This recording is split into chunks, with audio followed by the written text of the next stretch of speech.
I'll be down in a second, okay? Okay, so we're live on Facebook. I'll be back in a minute or two. Should be live on Twitter. I'm gonna run down and get the guests. So we're live on Twitter? We are. We're live on everything. Okay. I'll be back, folks.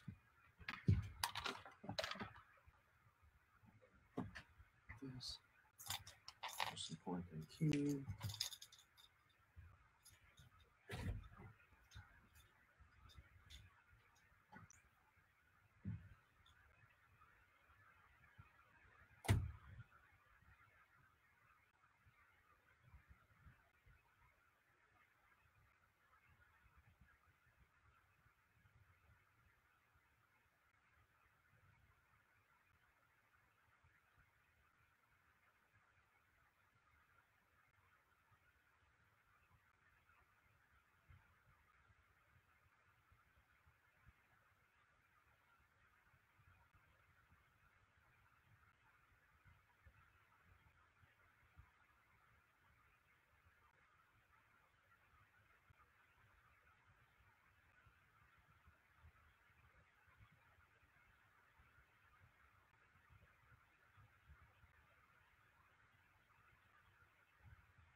Okay, sorry guys.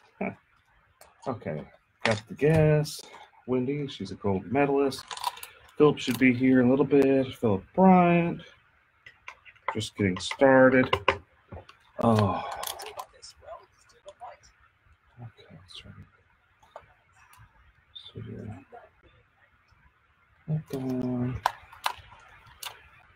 Okay. Okay. So Philip.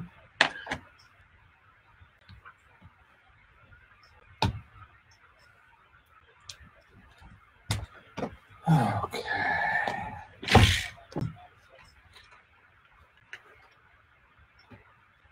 Phone. Time. Oh, guys, you gotta check this stuff out. Where's it going?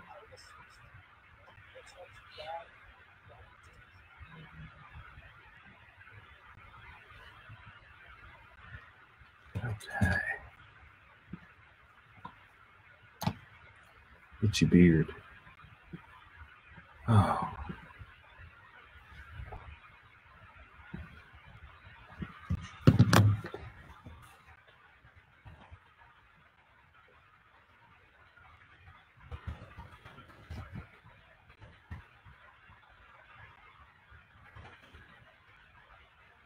Hey guys, we're just setting up. It's gonna be a little bit. I got some real wild stuff. Talk to you guys a bit about Sylvia Garcia. The news isn't talking about this very much. My final thought is that this situation between me and Sylvia. This situation between me and Sylvia Garcia, this was not an isolated incident like the Brett Kavanaugh, Christine Blasey Ford situation. Mine was in the workplace and outside the workplace. She just continued, any little opportunity she had, and this was a pattern of events. It was a series of events, and they're all documented. And again, my grievance is still open. Wild. I gotta grab the other guest. I'll be right back, folks. Hey, Phil, you here? Okay.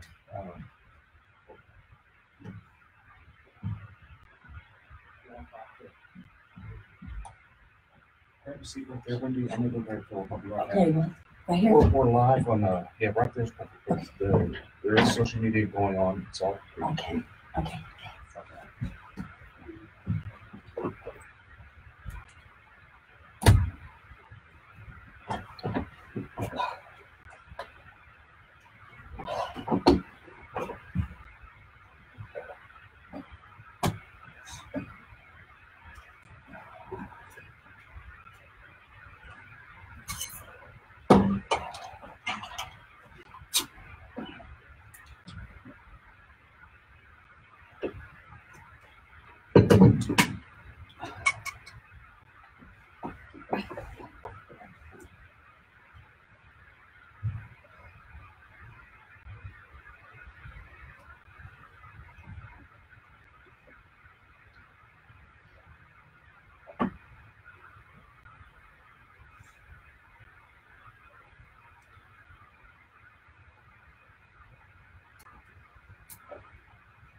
Hi. How you doing? Wendy. Nice to meet you. Taking over Eric's spot. Okay. This is the Philip Paul Bryant show now. Hey. What's up, Chris, brother? Jim? Yeah. So do you know what we're doing?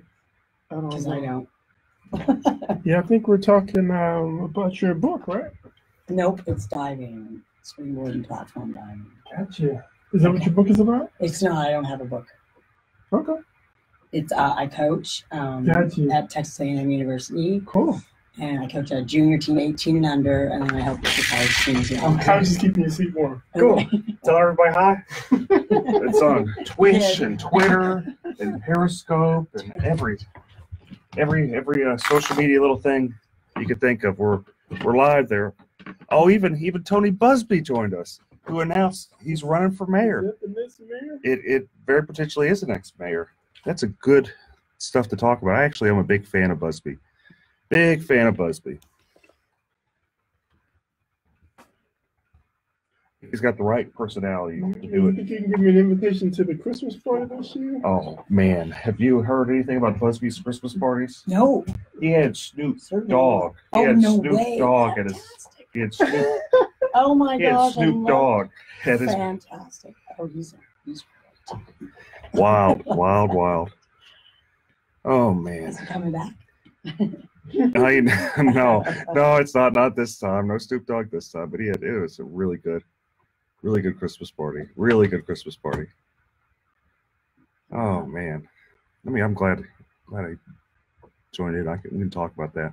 It's a good thing to talk about.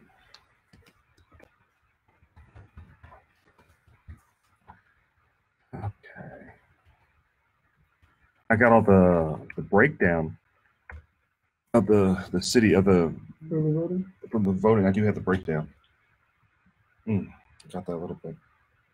I got this video about Sylvia Garcia's, the woman that says Sylvia Garcia sexually molested her.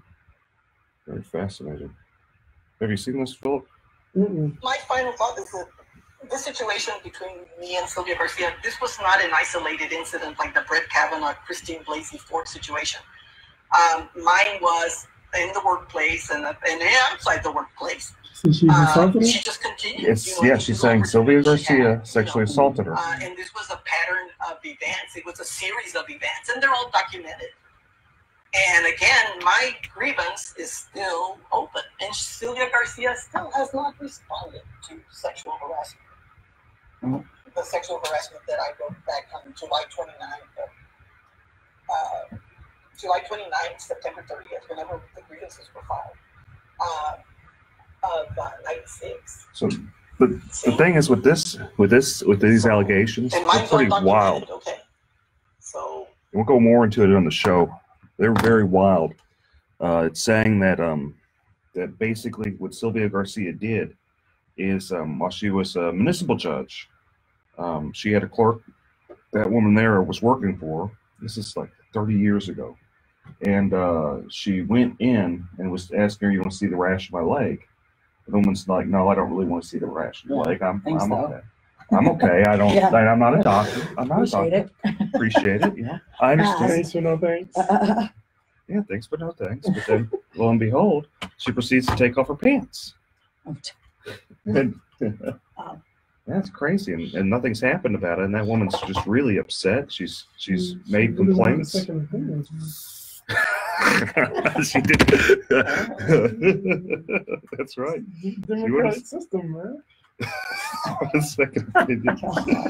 So how's your bookstore going, Philip? It's going okay, man. It's going okay.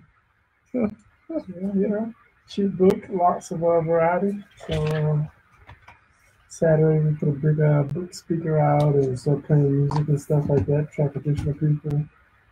Got little signs to put out. Headphones. There's also a headphone volume. Yeah, I think it's going to be headphone volumes here.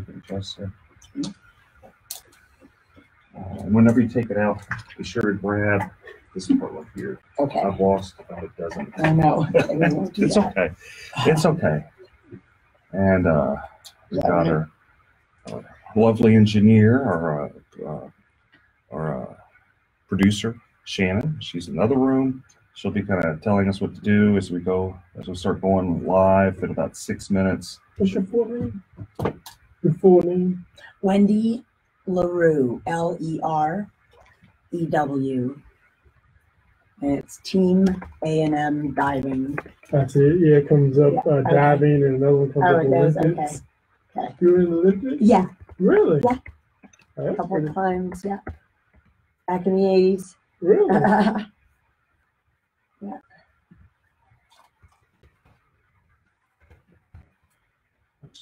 Awesome. I really do appreciate you joining us, Wendy. Oh no, this is a great opportunity. I'd love to talk about my program a little bit. I'm trying to build it. Like I've been doing it for a while, but we have a little gap as far as how many kids. I've had a couple of kids in Olympic trials last year. Excuse me. Mr. J. LaRue, that your husband? Yes, yeah. He's the head Texas A&M coach. Wow. That's awesome. Yeah, he was a two-time Olympic coach. And the Texans are they're doing something. We might go somewhere. Huh?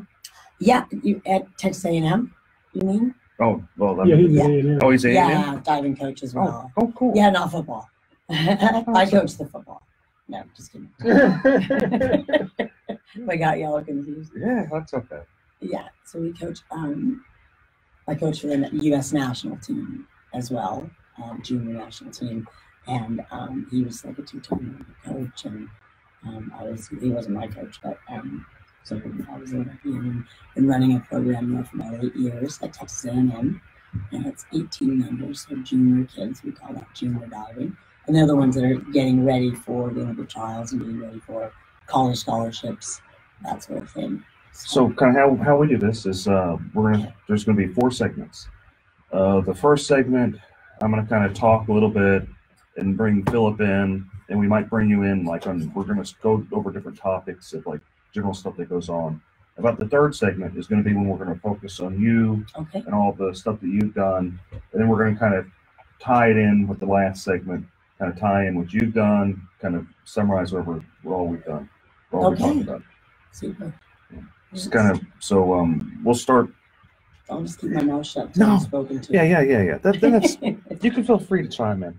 Just don't talk. We try not to talk over each other. Try to be very respective, and try not to be too angry.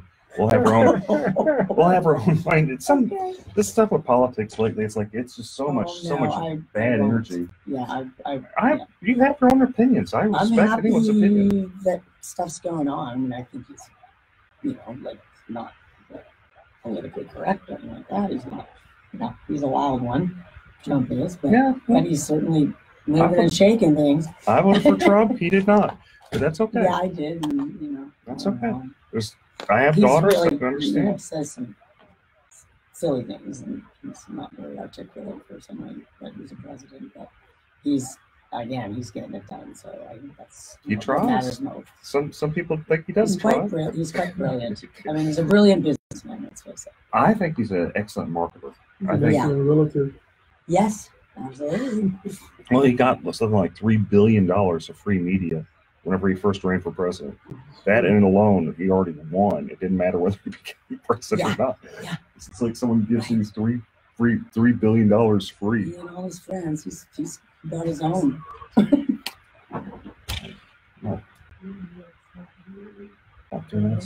Hi, this is Eric Dick, and I think it's important that you know your rights. If your homeowner's insurance company has denied or underpaid your claim, you have the right to hire an attorney. You have the right to call me for free consultation at 833-7-RIGHTS. That's 833-7-RIGHTS. Don't let your homeowner's insurance company take advantage of you. Call me today at 833-7-RIGHTS. Has your homeowner's insurance claim been denied or underpaid? Call Dick Law Firm at 833-7-RIGHTS. Feeding rocks. It should not be a crime to feed the homeless. Feeding rocks. A good Samaritan shouldn't be punished for acts of kindness. Feeding rocks. Because it's more of a crime to turn your back on a starving person. Feeding rocks. You shouldn't go to jail for sharing food. Feeding rocks. You can't in good conscience let a hungry person starve. Feeding rocks. Help us legalize charity. Go online and sign the petition. www.feeding.rocks. Feeding Rocks.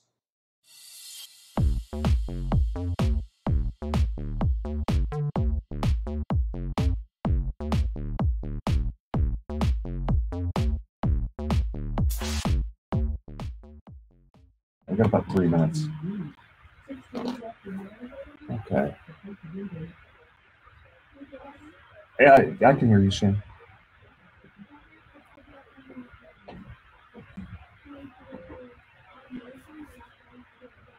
Okay.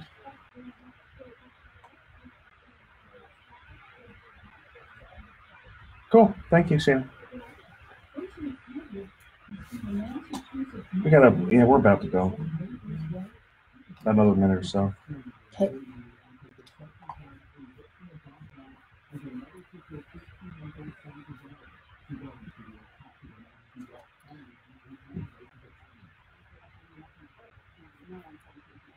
Okay.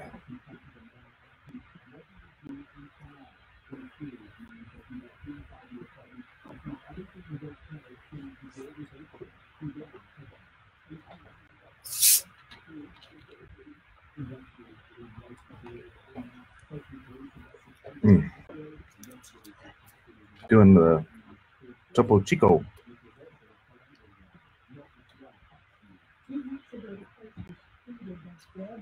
Okay.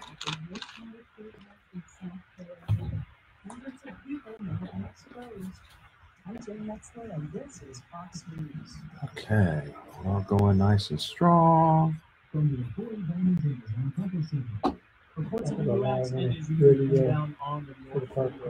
going to talk about US Olympics. That's pretty cool. We got our Olympic champion here. Yeah, Wendy. We're on the Eric Big Show. This is King TRC 948. 950. Keep listening up to 740. 950. We're about to start, folks. Get ready. This is going to be a wild one. We got a lot of juicy stuff to talk about. We really do. Oh man. Yikes! It's gonna be a fiery hour, folks. So get ready. They're about to start. Just in a minute or so. I appreciate your comments. Oh yeah, we do have calls. Uh-oh.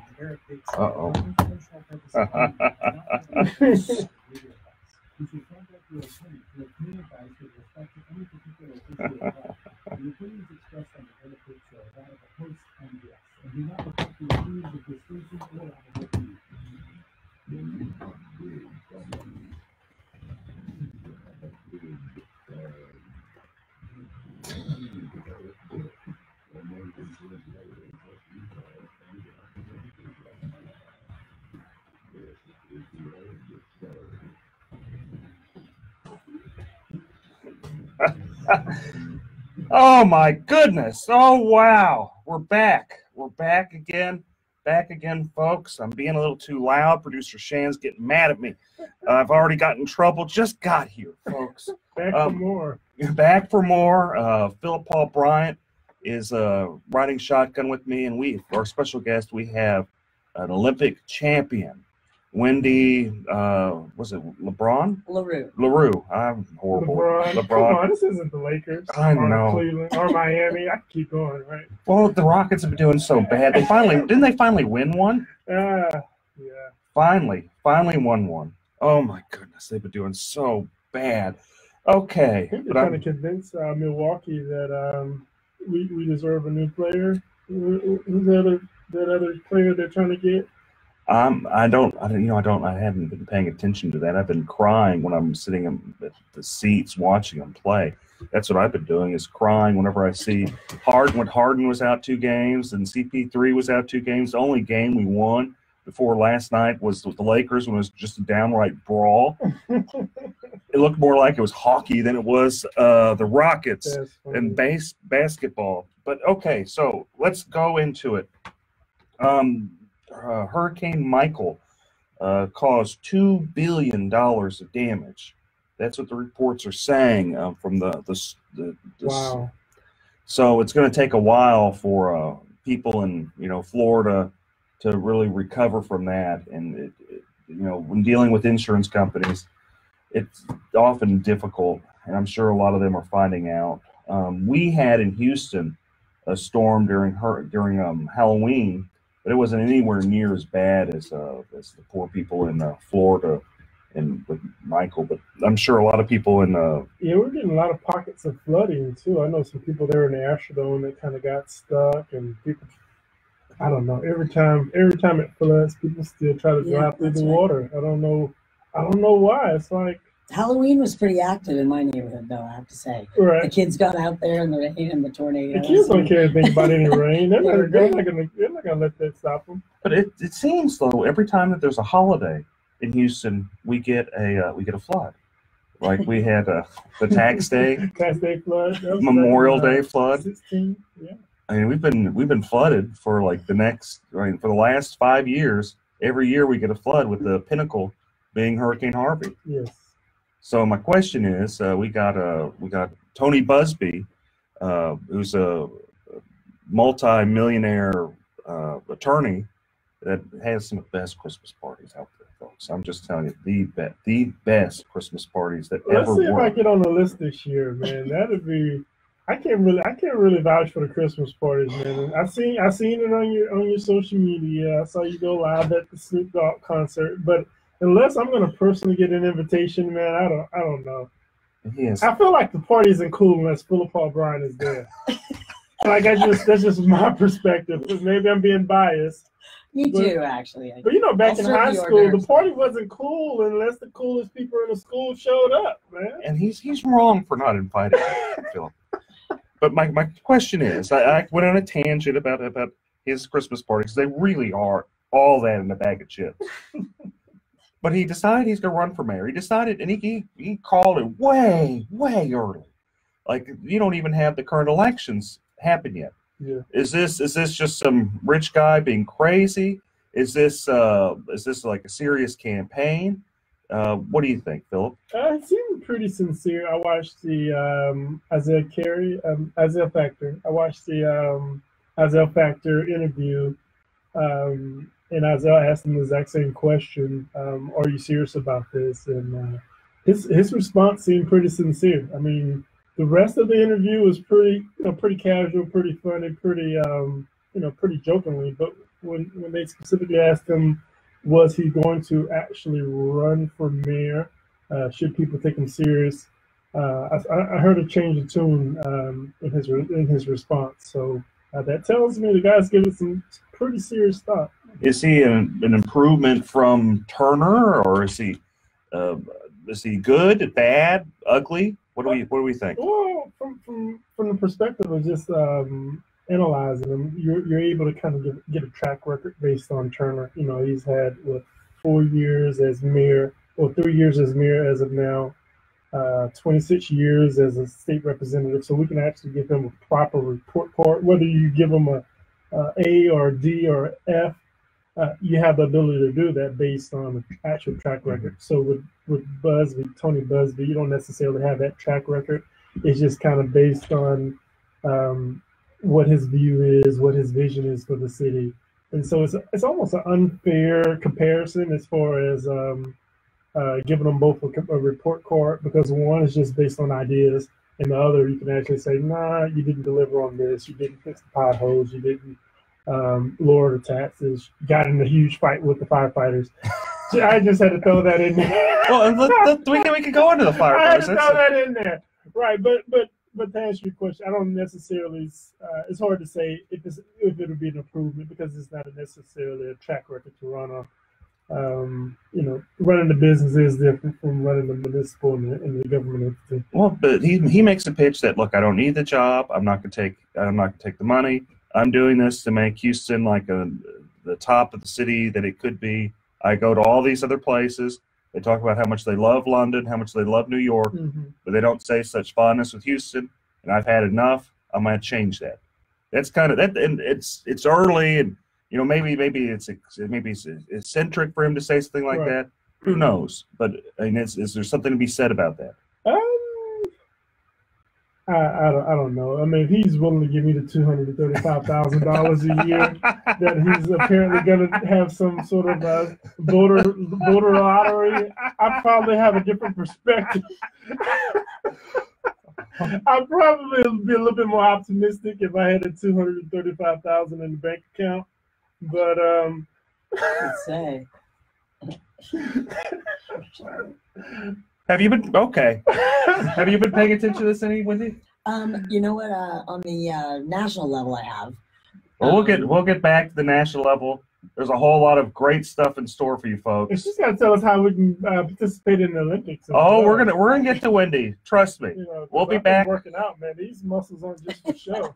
I know, Philip. A little bit for show. We'll be back, folks. We'll be back in a few. The gun show. They should switch the name. I like that. The gun show. There, Dick.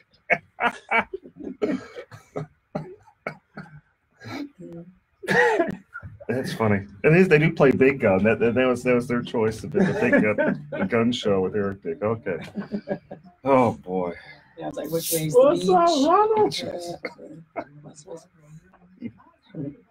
Ronald, you still fixing messing up people's Apple computers?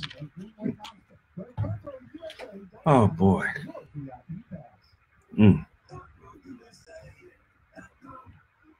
Yeah, I don't know about his response on the. What he's gonna do with the $235,000 salary? He wasn't gonna take a salary. That's kind of wild. You say you're a gonna lottery to a charity. He's gonna have a lottery. Give it to some random person. Right. Give it to the voters. That's wild. Have the lottery drawing. Everyone who voted for me gets to participate in the lottery drawing. Wait, is he still listening in over there? I don't want to mess up my chances to get to the Christmas party. This is pretty awesome, man. Coming there with my little Tupperware, man. Like, it was really a good take Christmas mine party. to go. I don't really. I'm a connoisseur of Christmas parties. It was by far the best one I've ever gone to. Christmas party connoisseur. Yeah. That's I was He's a surprised. pro. Usually I was the Kubashes surprised. have really good Christmas parties. Kubashes do have Get excellent there Christmas early parties. because the food goes, but they have the free bar that's all night. Oh, that's yeah. Oh, yeah. They have that. I'm not And going unless they have that. Right. It's not a party unless the booze is free. oh, they got it good. You need something really to celebrate. So you want to go into Prop P? Firefighters? Yeah, you want to go to Prop P? Yeah, let's talk about that. We can go to Prop B. I can go into the breakdown of what the local Republican Party says the votes are, and then we can kind of. I got a couple other things to talk about. We're going to talk about What do you got? Obama, man, coming back on tour. The Right. Obama tour. Dadgummit. Producer Shannon making me actually, I'm sitting here just playing around and she's making me go back to work. Got to go back to work. Gotta go back to work. Dadgummit. Okay, folks, we're back. We were just talking about city politics. We're going to go back into that a little bit more. Philip was talking about the firefighters, and I'd love to talk about, my dad's a retired firefighter, so I'm just exceptionally biased on Proposition B. But let's talk about Proposition B. Philip, what do you think? I'm really concerned, and I try my best. I honestly do try my best not to say anything negative about our current mayor, because he has a hard job. He signed up for it, but he does still have a hard job balancing the city and local issues. But when you pin in the firefighters against the police department, that just seems you can't do that. You can't have people battling whether or not who's more important, who does a harder job, police or firefighters. Should they make the same amount of money? Is Houston firefighters paid lower proportionally than other counties around the state? I mean, this is crazy. Who wants to argue or who wants to vote against firefighters? I think come Tuesday, 7 o'clock, when those early vote numbers hit, by the end of the night, I think the city's going to have a serious problem when the citizens who are most likely going to stand up with the firefighters. I mean, those guys. I don't see how you can't stand up with the firefighters. I mean, Those guys running to burning buildings and save babies and your family They're just members. everywhere and they're fearless. I mean, you lose a cat in the tree. I mean, they're showing up. Yeah. What I say is, if I'm they're not checking you out for ID. They're not asking if you got warrants. They just come to help. Other than Right. if you want to compare them to police officers, I mean, it's this crazy conversation we even have to have. I think the city's going to have to figure out a way to give the firefighters a raise. So it's the heads. Mayor Turner loses. Tails, he loses. Well, technically, it gives him an excuse to start laying off city employees and start cutting services. But so if he does that, is he going to suffer? He's going to have to do it anyway. Is- so the firefighters lose this battle, and they lose the proposition, and he doesn't have to give the firefighters a raise, and he still has to cut city services. It's going to look bad. So in my opinion, it gives him an excuse to cut city services, which the city has to do. But if he does that, doesn't he suffer the potential repercussions that Anise Parker did, where when she started letting people off, she avoided a runoff from 2 unknown people by 800 votes. You were one of those. I was not one of the unknown people at that time. That was I know what you're talking about. Fernando Herrera and Jack O'Connor. Both of them ran. Still 2 unknown people. They spent a total of maybe 80,000 total, I got you. maybe 40,000 each, and they came striking distance Right. from. Like 53. Hi, this is Eric Dick, and I think it's important that you know your rights. If your homeowner's insurance company has denied or underpaid your claim, you have the right to hire an attorney. You have the right to call me for a free consultation at 833-7-RIGHTS. That's 833-7-RIGHTS. Don't let your homeowner's insurance company take advantage of you. Call me today at 833-7-RIGHTS. Has your homeowner's insurance claim been denied or underpaid? Call Dick Law Firm at 833-7-RIGHTS. Feeding rocks. It should not be a crime to feed the homeless. Feeding rocks. A good Samaritan shouldn't be punished for acts of kindness. Feeding rocks, because it's more of a crime to turn your back on a starving person. Feeding rocks, you shouldn't go to jail for sharing food. Feeding rocks, you can't in good conscience let a hungry person starve. Feeding rocks, help us legalize charity. Go online and sign the petition. www.feeding.rocks. Feeding rocks.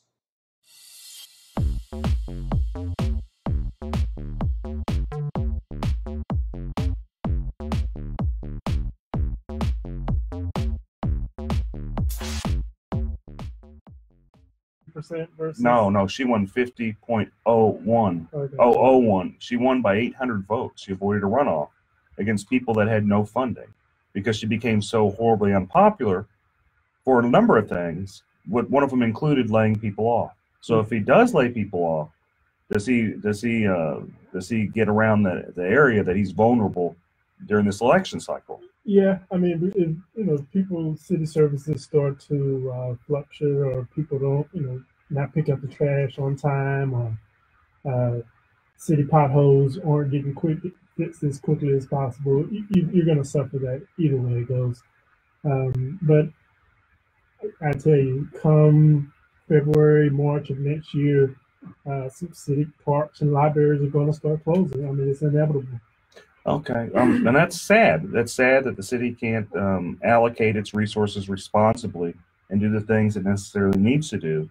Instead of, every time I've ran for city office, I talked about how you got to do the basic things, do a good job at it before you start doing the ancillary things. Expensive art, those type of things. Maybe you should run next year, Mr. Can we talk about that? Are we allowed to talk about that? We aren't going to talk about that.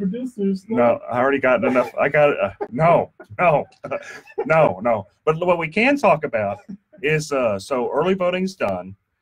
We've got all the ballot by mail, all the early voting's done, and I've got kind of a breakdown of the numbers if people want some intel. This is an exclusive. This is an Eric Dick exclusive. You're like a theme music right there, like when you say something like that. Well, it is exclusive. This is an exclusive. Okay, so a total of 106 people voted. Of that, about 36.5% had some type of Republican history.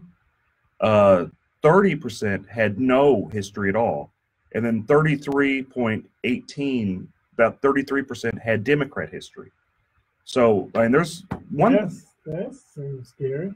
Well, but let's run with this for a couple times. This is for a couple different things. One is this is the highest turnout we've ever had for a non-presidential year. This is countywide. This is countywide. Nearly 1 million people voted. 852,000 people voted early, ballot by mail or early voting. And of that, 37%, some type of Republican, 30% none, no history at all.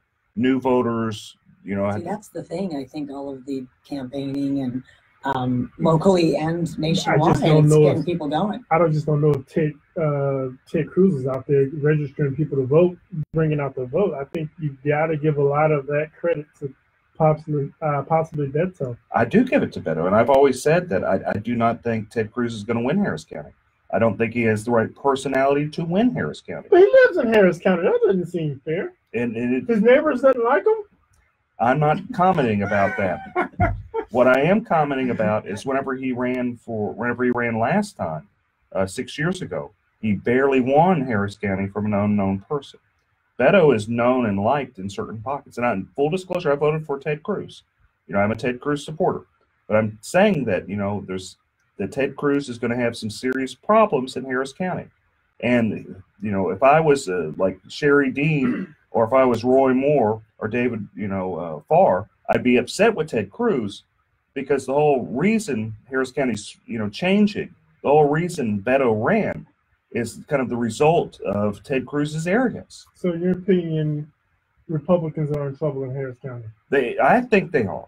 I think they could be. I think, and some of that's sad because you have some really, really good Republicans. Can we shout out some of those Republicans? You can name names like Sherry Dean. Sherry Dean, that's my people right there. Sherry's a nice judge. Dean. She does the backpack to Fifth Ward every year. Her and Judge Moore and Judge John Schmoody. Alicia Franklin York, The family law judges are really good in Harris Charlie County. Prime. How are their Christmas parties? Not nearly as That's what I good as wanna know. They need to Busby's. get No. their Christmas party game up, man. Think about it. That's an excellent. That's why she's an Olympic champion right here. Sense of humor. Yeah. Thinks outside of the box. So just going on politics, we got a little bit more, and then we can start going into talking about our fantastic guest. Is Sylvia Garcia. There's more information about her potentially sexually assaulting this poor woman. We got a video that I was showing the people earlier on Facebook and Instagram and Twitter and Twitch and Periscope, and I was showing them this video. It doesn't seem as bad, and I'm going to get some backlash on this, but it just doesn't seem as bad when I guess the lady had a medical condition, and she just wanted a second opinion about it. So backstory is Sylvia Garcia is a municipal judge, and one of the instances, the victim says it happened a lot of times. One of the instances is Sylvia saying she has a rash. She wants the victim to look at the rash in her leg, and the woman says, "No, I'm not a doctor. I'm okay. I'm all this stuff." Sylvia continues to take down her pants, show her the rash, and just kind of rub on her. You have to say allegedly. You're the attorney, Eric. You have to say allegedly. They've also changed with the anti-SLAPP law, and there's not such a tort reform has made defamation almost impossible to sue under. So and she seems pretty sincere. So what she says, I guess it is allegedly. I guess not very allegedly, but I wonder, was the rash allegedly? Was it an alleged rash as well as an alleged pants removal? But my questions are innocent until proven guilty. Yeah, I guess innocent. This woman seems like she really believes it. So, is it okay? Is it okay that there's no investigation, no nothing? This is someone what that's women do though. They go together in the restroom. They take restroom breaks together. I thought that was a woman thing. I don't know. We're not terribly I shy. wouldn't show any rashes to. Well, strangers maybe not. Is it something common? I'm not a woman. I do have 2 daughters. I'm married to a woman. I have 2 sisters. But Wendy, is it something common that women do? I got a rash. You want to see it? No, I don't want to see it. Well, if you're good friends and you're at a restaurant or something, and then you're off to the ladies' room together, that's sometimes I guess how it would go. But again, you'd have to be pretty good acquaintances, I would think. Not in a business environment, like it's No. a judge to I a secretary. Hey, check out my rash. No, I don't. No, not appropriate. Maybe we should look at the bylaws of the company. Maybe that's a requirement that they give second opinions on rashes and strange. Well, it's the city of Houston. It could be. It's the city of Houston. Stranger things. It is the city of Houston. I wouldn't be surprised. I would not be surprised at all. It's the city of Houston. Okay, so another thing that's going on is there's Erin Swanson. She's been running for a judge. She ousted an incumbent on the Republican side. Oh my goodness! A horrible, biased, corrupt judge, Teresa Chang, who was there maybe 10 years, and she's very experienced. She spent a large amount of money trying to fend off Erin Swanson, who did actually beat her in the primary. This is a gal. She's young. She's 32.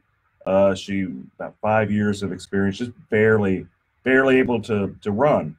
But there's still some resentment from the corrupt judge, and she's managed to prevent Swanson from getting some of the traditionally Republican endorsements. Now, I find what's interesting is, it's more the business community. Why did they refuse to endorse, Erin Swanson, who's young, who's 32, compared to some of the other people?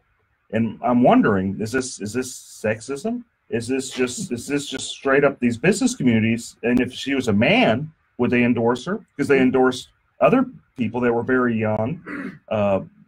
Jay Carahan, his opponent, who won, they endorsed him, and he's a young guy. He's a great guy. I'm not dissing him. Dan Simon. So Dan Simon was endorsed by some of these organizations, but not Erin Swanson. So my question is, if Erin Swanson was a man, would these organizations endorse her? What do you think? I think you have to say alleged corrupt judge. Okay, alleged corrupt judge. Yeah, I'm gonna take your legal advice. I'm sorry, alleged corrupt judge. Yes. That sounds better anyway, too. He just gives it a longer name. But I don't know. I definitely think that. So did those organizations do a no endorsement? No, they endorsed the Democrat. And what's wild is Harris County Republican Party is touting these organizations, and they're saying these are good Republican organizations, which not really. They're endorsing Democrats. I don't see how they're.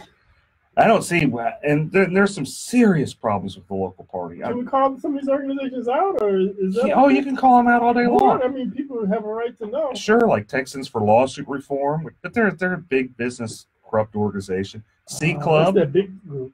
C Club. Texans for Lawsuit Reform bribes people all the time. Oh, well, they do. Alleged bribe. Alleged bribe. They give money and they ask. Okay, folks, we're gonna be back. Take an alleged break. I'm gonna break. Shannon's gonna allegedly hit me, so we'll be back, folks. Okay, we'll go into you next. Okay. I'm just trying to. I hope I'm okay because I don't know that much about politics. I really don't, like the national stuff, sort of. But anyway, I hope I'm not talking. No, we're having a great time. We're just talking smack. That's all we're doing is talking smack, giving stuff people to talk about. You guys are so knowledgeable. You take a shot at Texas for lawsuit reform every show, don't you? Oh well, I do. They take shots at me. It's only fair. They do take shots at me, so it's only fair. Only fair. You can tell us about your, how you got into what made you guys start the organization? Sure. Yeah, I've been sort of doing it all my life. I've stayed in coaching. Yeah, glad to.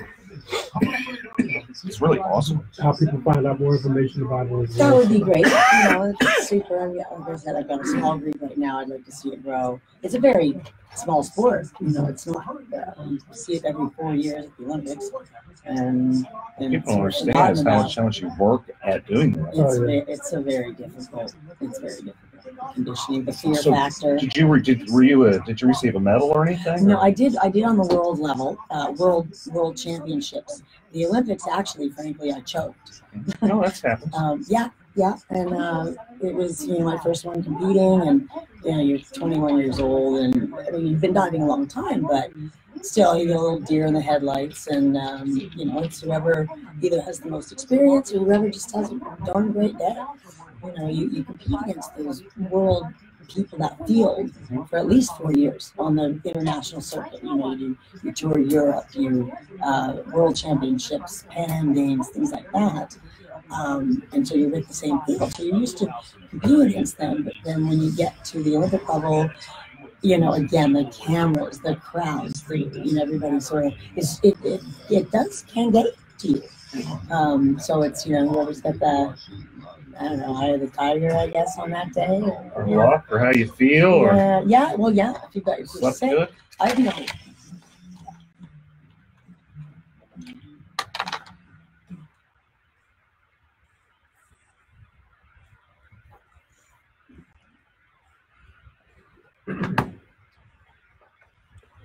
All right, we're at the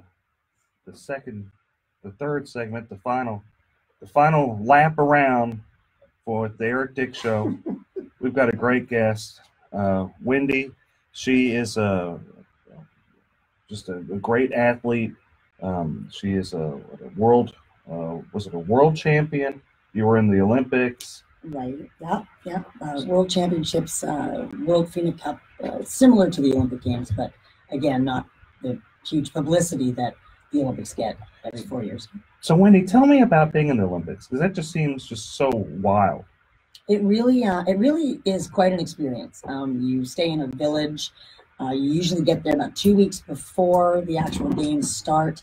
The opening ceremonies is just crazy. I mean, I'm sure you've seen it on TV these days, what the production that they go into, and all the athletes go in and we watch the whole thing, and the closing ceremonies as well. So it's very, you stay in a village with all the other athletes. The best thing about it is I think that you've got all of the sports there, everybody is sort of at their peak condition and mentally, physically within their sport. And you've got that in common, no matter from where you come, no matter from what country you are.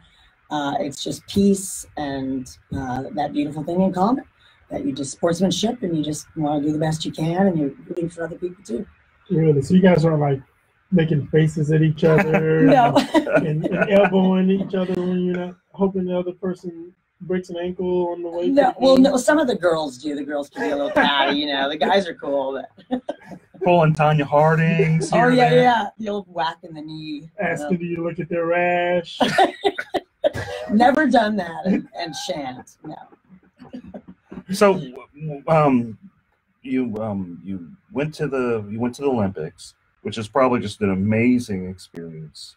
How long did it take you to train to get there to well, be? You know, I was quite lucky. I did gymnastics. For people, you know, wonder how you find out about a sport like diving and how would you start in that. And you know, gymnastics, cheerleading, dance, things that are sort of acrobatic. Anyway, I did gymnastics till I was 12. So when I came on into diving, I made the Olympic team when I was 14. So only 2 years of training in diving after all the experience in gymnastics, the changeover was quite simple for me, and I was very lucky, and made the team as a 14-year-old. Now, that was the year 1980. Boy, am I dating myself. Oof. 80s were good years. Well, there you go. Thank you.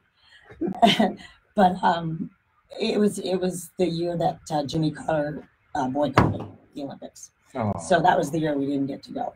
Oh. And that was all right, you know. My sister and I made it together. She was 13. But, she was a diver as well? Yes, yeah. But we had another, 4-8 years left. Hi, this is Eric Dick, and I think it's important that you know your rights. If your homeowner's insurance company has denied or underpaid your claim, you have the right to hire an attorney. You have the right to call me for free consultation at 833-7-RIGHTS. That's 833-7-RIGHTS. Don't let your homeowner's insurance company take advantage of you. Call me today at 833-7-RIGHTS.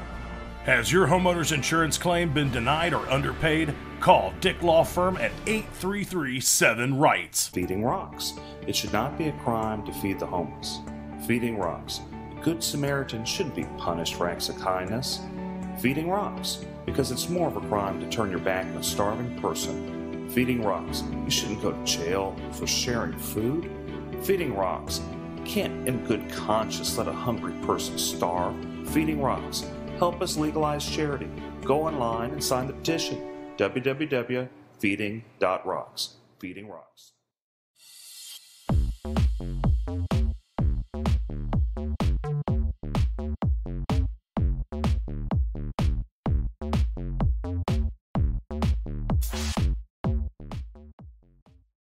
In us to make another team.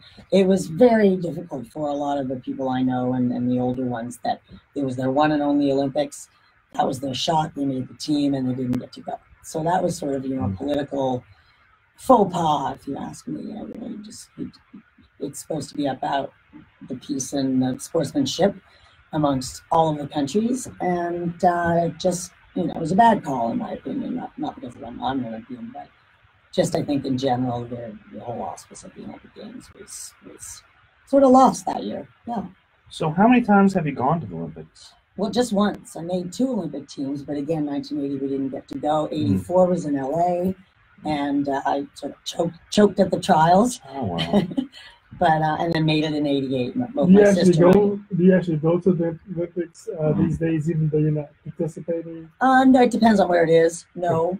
I would like to eventually go as a coach. That's my, my dream. I've been coaching for probably about, 25 years now. And that's my sort of next goal is to have an Olympian myself that I work with. So how hard is it to even qualify for the Olympics?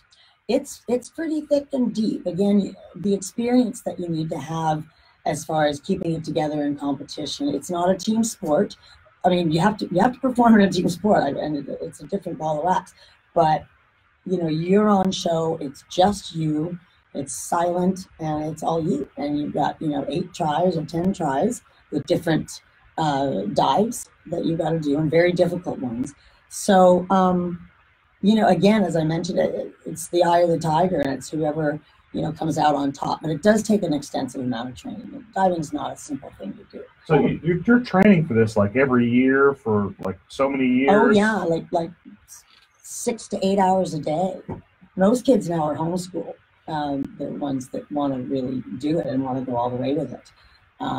You've got other countries like the Chinese, and they just train all day long. And then in order for Americans to compete against that, you've got to put the hours in as a kid. And that's what it takes. It's very competitive as far as, skill and conditioning and that sort of thing goes. So it's stuff you train for like 8, 4, so however many years before. Oh yeah, at least 10 to 15 even. Wow. It's a big commitment. Yeah. It's not necessarily for everybody, but yeah. So now you're kind of transitioning. You did that when you're younger. You're transitioning to what you're teaching, you're coaching for, diving coach. Is that what you're doing? Yes. Yep. Springboard and platform diving, and I actually coach at Texas A&M University.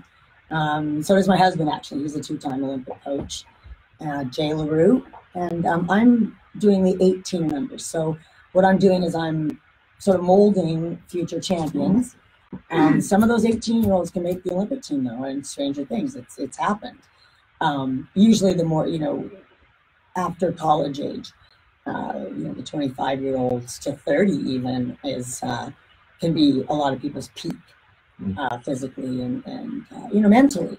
It takes a lot of experience to go in there and keep it together and score the points you need on those difficult dives to stay in the pack. If people want to find out more about what you're doing, how do they reach you? Well, it's actually WLEREW. That's my name, Wendy LaRue, at AOL.com. Oh my goodness. There we go, the age thing again. Oh my goodness. Does AOL still exist anymore? It does. We were big during dial-up. I was really cool back in the day with the dial-up thing. Wow. So they email you, Wendy. Yes, that's the best way, and or Facebook. I have you sort of have to ask to be friends, which is fine. And again, it's Wendy LaRue, LEREW. Yeah, and then you have one of those dial-up phone things where you kind of. Yes, I do have a rotary phone. Wait for it to roll back. Absolutely. Wow. Yeah. Those are pretty rare. They probably could be sold for a mint. Yeah, antiques for sure. I don't know if you could get some of those in the bookstore. You probably do have some of those in your bookstore. Don't you have any of those in your bookstore? I don't have any of those. Well, I can rent you one of mine. This Wendy LaRue here. Maybe get myself a Hotmail address as well. Yeah, there you go. Oh my goodness. Was that the second one after AOL? Probably the SBC Global. Oh yeah, that one. So I'm just so amazed by the dedication you spent, like getting to the Olympics. I know you were in your early 20s whenever you went to the Olympics. Yeah, about 21. So you've been training since you had to be training since you're like 15, 14. Well, yeah, 13. 12 actually, and then but in gymnastics it was age 6 to age 12, 4 or 5 hours a day after school. You have to have sort of a bit of a screw loose to do this. It's really time consuming. I wouldn't say screw loose. You just have dedication. It's just something you feel strongly about. I think it's good that people feel committed about something and work towards a goal. And it's clearly you might have wanted to get a gold medal with the Olympics, and unfortunately you weren't able. But at minimum, you were able to make the Olympics, which is so much more than what many people can say that they've done in their life. So, and it's just so amazing that you actually got to have that experience, Well, thank you, Eric. It was an experience. The whole ride, the great friends I've made, and in the coaching ranks, a lot of them have gone into coaching after their experience as divers. And we see each other on the world all the time. We see each other at the pool, coaching for different countries. What's the deepest water you ever dived in? Well, what you do is the tallest platform that we go off of and do multiple somersaults is 33 feet. So that's 3 stories. And you're required to have 17 feet of water to do that because you hit at 30 miles an hour You hit the water head first, so you take a lot of impact in your upper body. That's probably why I can't turn my head anymore. Vertebrae are all fused together. But it's quite the the experience, and the impacts up 10 meter are difficult. Now they have high diving, cliff diving now, which is 90 feet for the men. Oh, that's wild. And 60 feet for the women, and that's a big thing too. The Red Bull World Series Tour. Have you done anything with the cliff diving? Actually, I coach a very, very good girl. She just she actually holds the record. She's brand new. She went to Texas A&M University, and her name is Jessie McCauley, and she's on her way to compete in the World High Diving Championships actually next week. Well, that's exciting. Yeah, and she's good, and she holds the world record for the highest scoring dive, the most difficult dive for a woman, and the highest scoring one. She had straight 9s from the judges, and so proud to say that I've sort of broken in the high diving ranks, and hopefully that'll be in the Olympics someday soon. How young do you go as far as coaching? How young as a coach?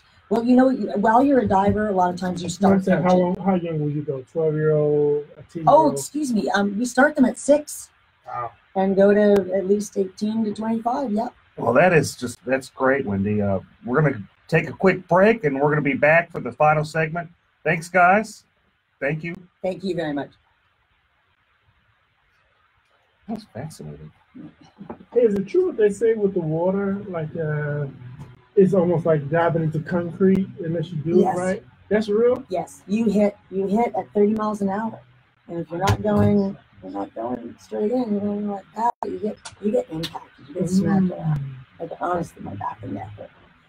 Springboard divers do okay. They're 10 feet off the water. It's not that serious, but the higher the 3 stories up. So when you're really doing this little arrow thing, you're really breaking that water? Yeah, you're doing it. Hey guys, feel free to call in 713-212-5950. 713-212-5950. We're going to be taking calls. And try to go in the most spot. And there's a fear factor involved. It's not for everybody to go up there. Yeah. I wouldn't even go up to the 30 feet. Oh, yeah, you would need to stop by and do it. Jump off of my high school maybe.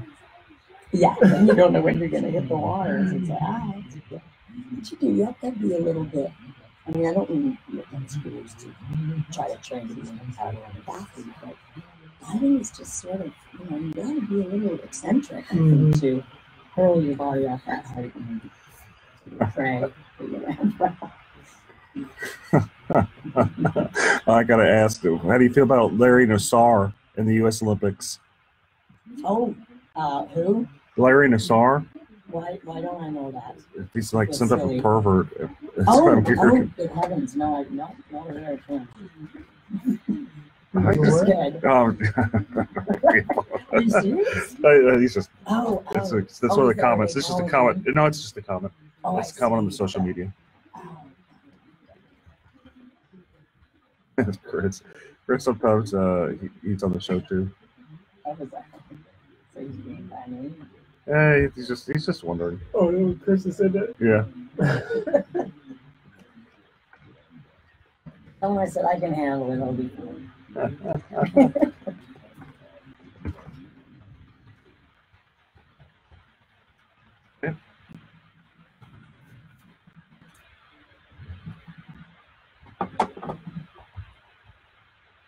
All right. Yep. We're back. We're back for the final segment of the show. We had a great show, great guest, Philip. You got anything going on with your bookstore?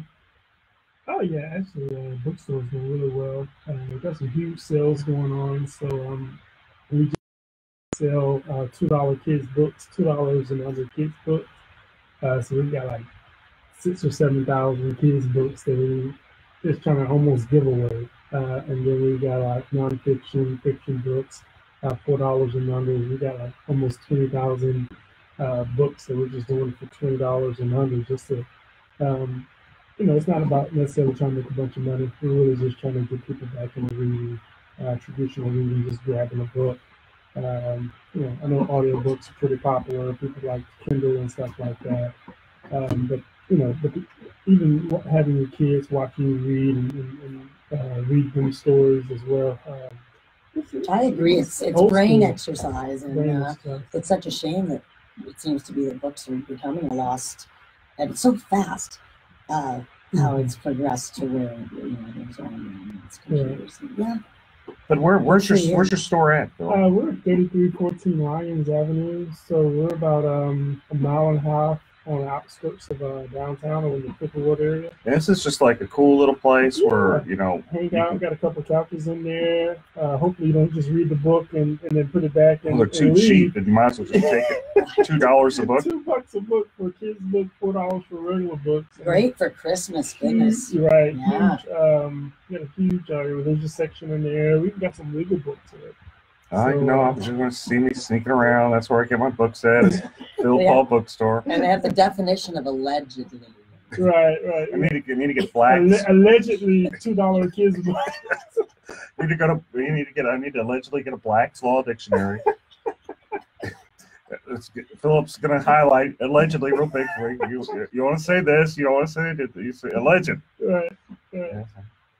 Man, but what's more interesting is that you guys should make sure you guys are following Eric Dick on the Facebook. You'll see me on there. I'm all over his page. But make sure you follow Eric Dick on Facebook.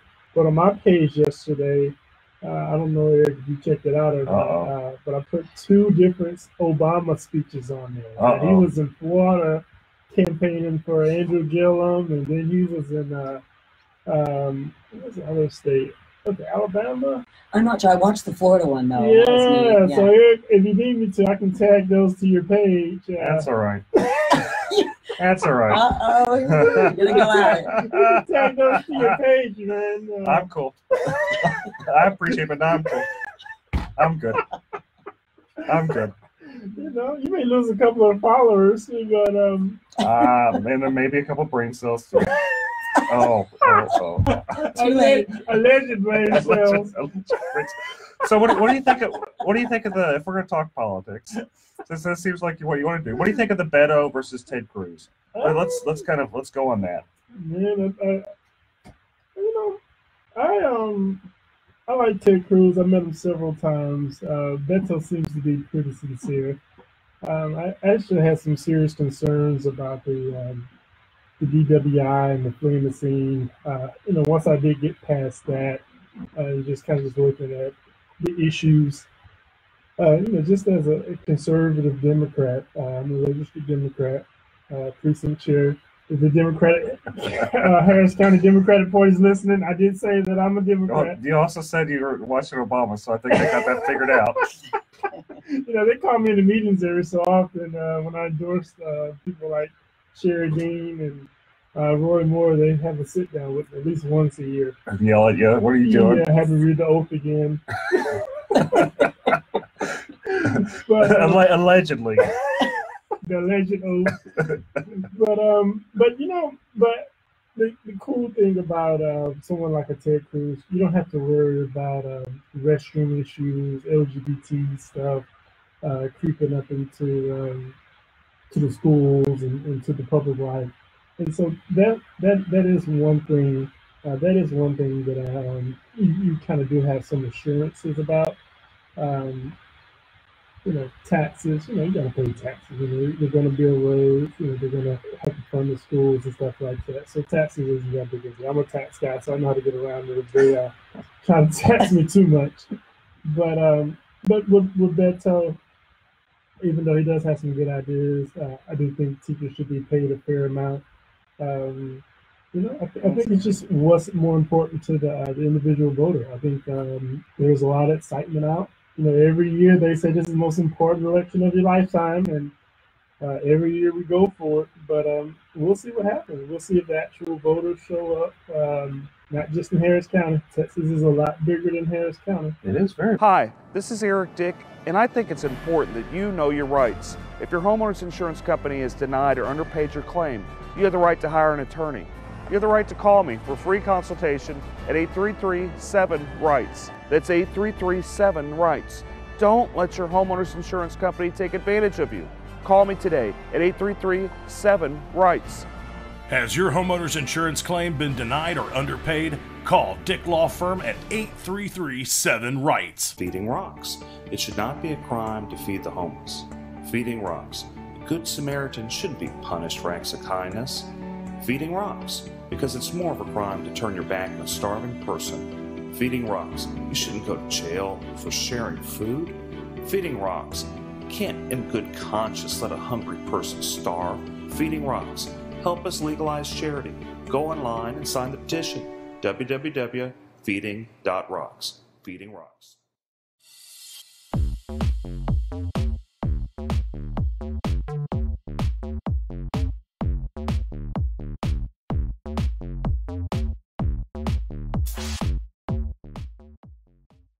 It's one of the biggest counties in the country, but it's still a lot more Texas, and so I'd be very interested to know on some of those increased voter trends, in some of those rural areas where they don't necessarily have Facebook, they don't have, they're not on Instagram all day, it's a lot of rural area in Texas that Ted Cruz has a lot of support. That's what you think that Ted Cruz would win. And I'm actually a Republican, elected trustee for Harris County Department of Education. I'm going to take the fifth on what I am. I don't blame you. I don't blame you. Even here. But just my response only is that, I think Ted Cruz shouldn't lose. But if he does, then why did he lose would be the question. And my fear is just that he has not been as personable as he should have been. And I think another race to watch is Ken Paxton's race. That's another race where I don't know why. Wait, so Ken Paxton isn't in jail? He's not in jail. They're all alleged crimes that he allegedly committed. And they aren't like Tom DeLay crimes, and I know Tom's actually a really great guy. They aren't like the Tom DeLay crimes, which got dismissed, or the Rick Perry crimes that got dismissed. Oh, I like Rick Perry. Man. I do like Rick Perry, too. That's my guy right there. Yeah, well. You better deny that because you're a Democrat precinct chair. That's not his guy. It's his alleged guy. That's my alleged guy. I like everybody. But okay, so and you don't FCC violations. That's what it was, right? FCC. FCC. It was him. So for Ken Paxton, it was he was getting commissions whenever he wasn't licensed, and that's a little bit different than the Rick Perry thing. That's not that big a deal. It's not BWI. But it's kind of worse. Sort of a big deal. No. I don't know. But so is it? That race is one. I thought it was some insider trader stuff that he was involved with. It's that too. Oh. Allegedly, that too. Yeah. But it's about 3 counts. This case is the case has been going on a long time, and I don't know, man. I think he's the most vulnerable out of them all. I really do, and maybe it's just me being an outsider looking in. But I think my fear is, and of course I didn't vote for George Bush either. I couldn't vote for George Bush. I can't. All Bushes aren't bad. How did you? I'm not. Did you allegedly support George Bush? You like allegedly? No comment. My family was fought in the Alamo. I can't support him. He wants to get rid of the Alamo. I wonder how can I tell my how can I go to Christmas with my family and say, oh yeah, I support George Bush. Well, aren't you a Darce? Actually, aren't you a Tomlinson? An awesome Christmas party as well. We want to be quiet. We want to be quiet about this. No. Shh. We don't have Christmas. We don't know what Christmas is. And there's no allegedly Tony Busby party. No. Pretty awesome. Okay. Got Tim on the grill. Yeah, Tim does a good job. Him down at Phil Paul's Barbecue. What's going on with your barbecue restaurant? And we're opening up on the 16th of this month. So November 16th. We're going to come talk about it. Maybe even get a couple of sponsorship plugs in between some of those Dick commercials. Eric, that's Eric, Dick. Okay. Can't you say your name by itself? I got you. Okay, I'm trying to keep a straight face here, folks. Trying to keep a straight face. Okay. Okay, so a couple other things I had kind of here to talk about. Texas windstorm, I'm a homeowner's insurance attorney.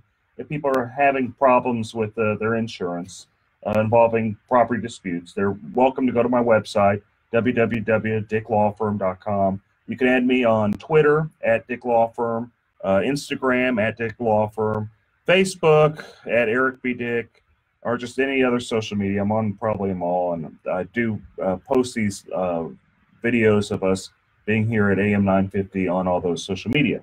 I just saying that as a level of background, people where they can connect with me. Just reminding people that I am a homeowner's insurance attorney. If they're having problems with the storms from Halloween, feel free to call me.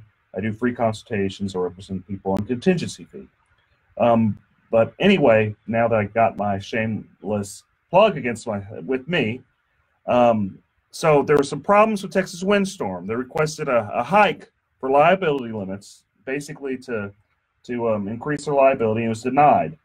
And we're gonna have to talk about that next week, folks. Can we talk about city elections next week as well? Oh, we're gonna talk about a lot of stuff next week.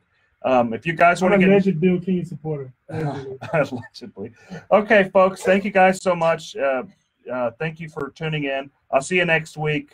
I really appreciate it. Thank you, producer Shannon, as always, for doing a great job. Wendy, I really appreciate you being here, and Philip Albright. Shout out to Chris Carmona, who's having a great time, probably in China. China. You gotta say like China. Donald Trump says. China. China. Thanks, folks. Next week. China? Okay. Okay. So we're going to end. Thanks, you guys, for tuning in. See y'all next week. You have a great day. Hi, this is Eric Dick, and I think it's important that you know your rights. If your homeowner's insurance company has denied or underpaid your claim, you have the right to hire an attorney. You have the right to call me for free consultation at 833-7-RIGHTS. That's 833-7-RIGHTS.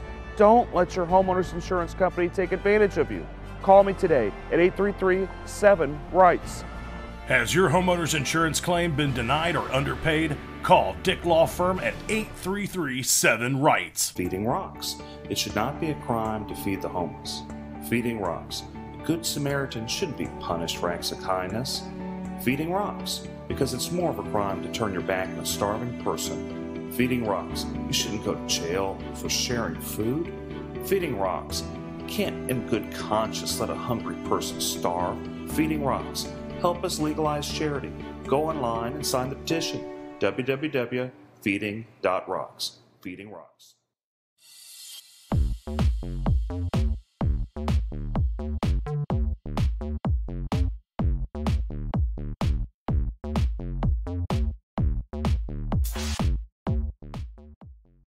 I gotta go live on.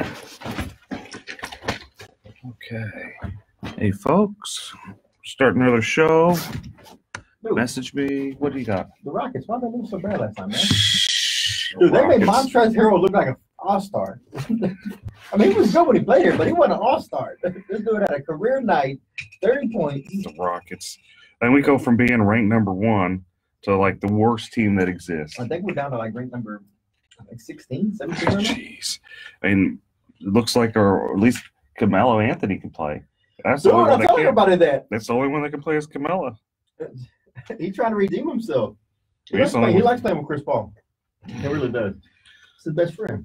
Oh, well, it'd be nice if Chris Paul played or anybody else. But Carmelo made some good points. Carmelo made 27 points last night. He did a good job. Hitting from the three. Eric Gordon, did he show up or he was still asleep? He's asleep. All the other ones asleep. But Carmelo Anthony did a pretty good job. No, I don't know, man. We'll see if the Rockets learn how to play again. Yeah, they're trying to get Butler. They're putting in everything they can to get Butler. Rockets. I don't even know if it Sports in matters. general, I've been working family time, but family time at work. I had no time for it. Yeah, this guy. We don't even watch Ninja Warrior stuff most of the time. It was a Monday nights. Monday nights in USA, or it used to be. Now that's Monday Night Raw now. What does And come on. And if we do catch up, we're usually watching for the Houston folks, people we've met and trained with. Yeah. My daughter loves going, oh, look, there's Allison. Allison Templewine's one that's made it a few times. Or, oh, look, there's Daniel.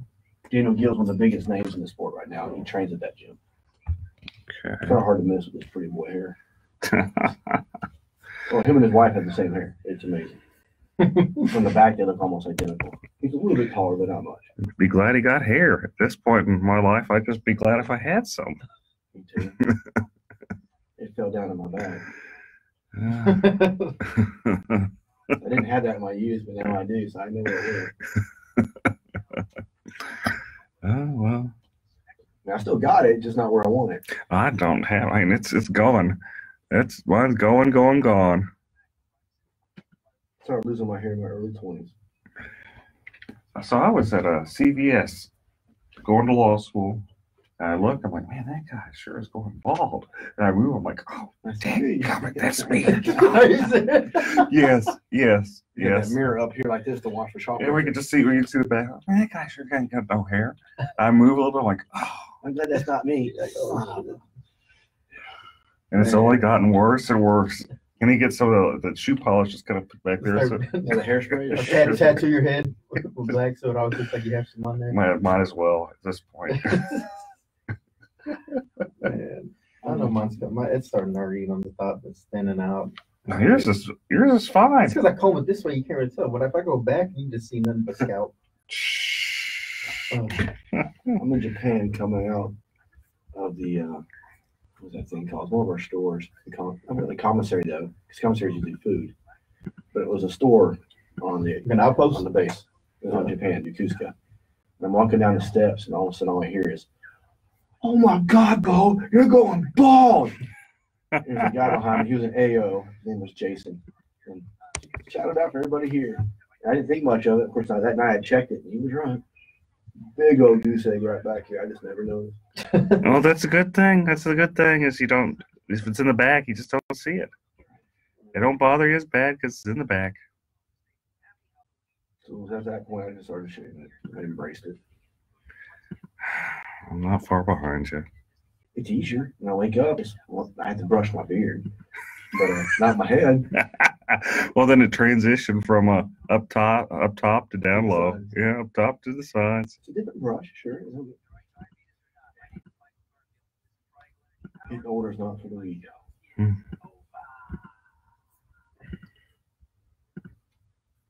Oh, did I get this thing working? I think I actually got the thing working finally. I forgot how to do it. Now I just remembered.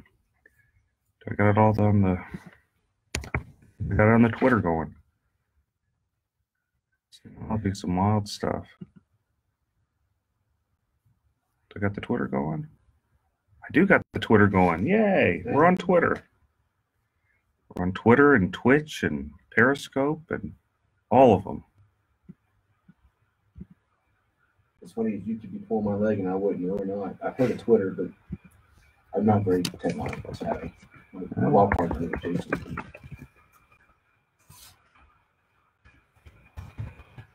I wouldn't even have a Facebook if it wasn't for my life and stuff.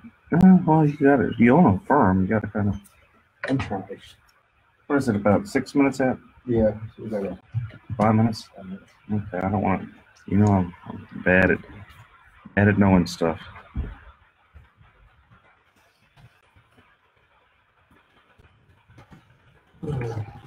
No, I have two main attorneys that are partners.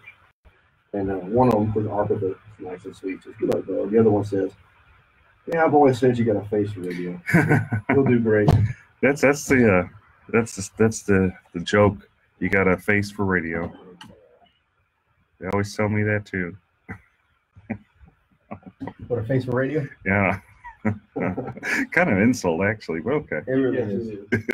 We on? Everybody there? Make sure y'all. Well, not yours.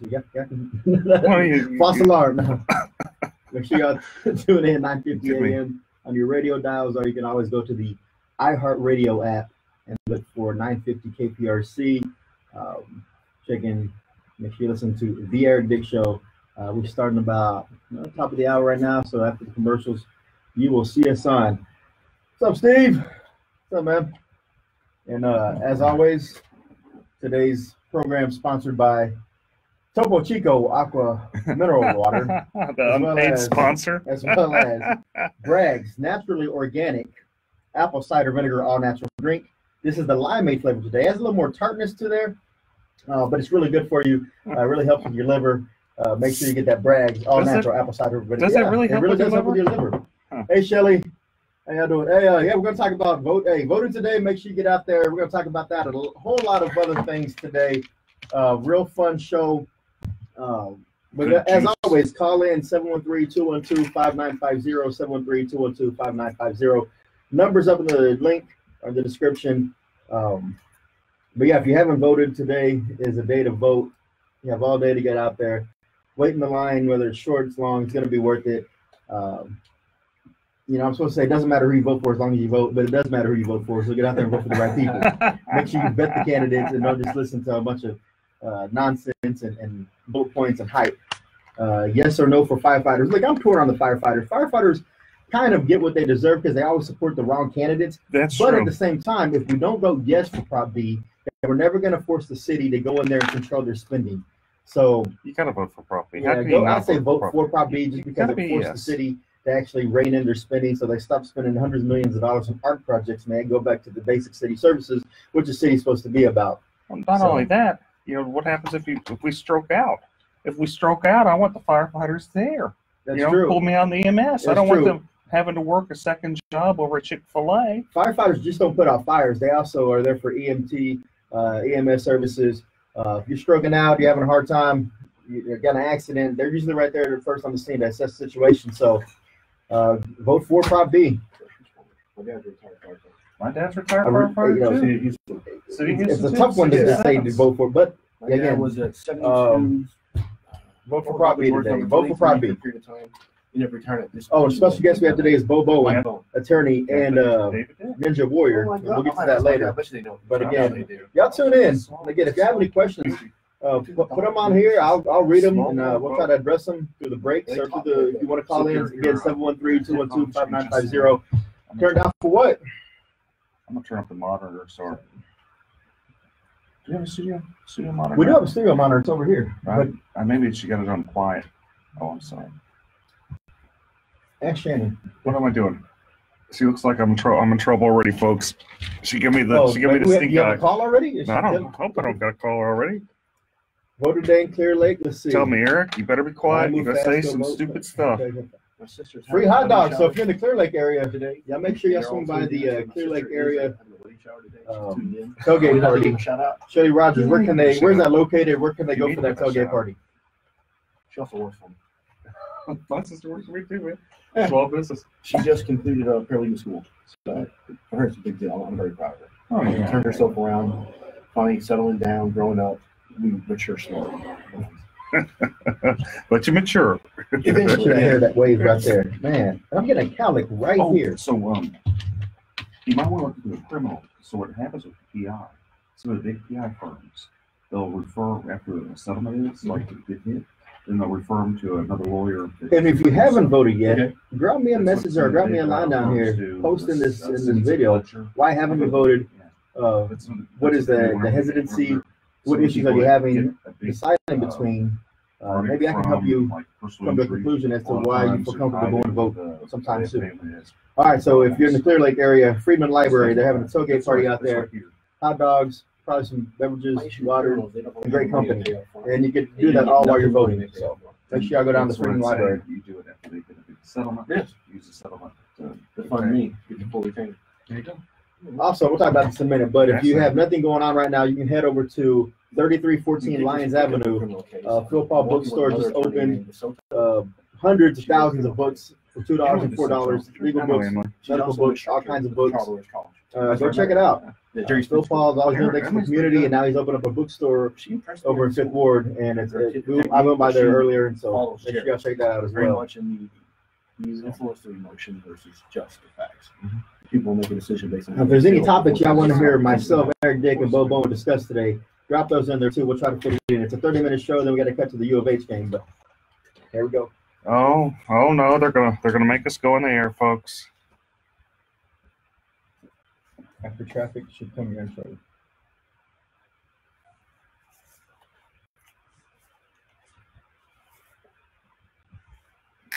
You know, they've never heard the intro, I think. On the live feed.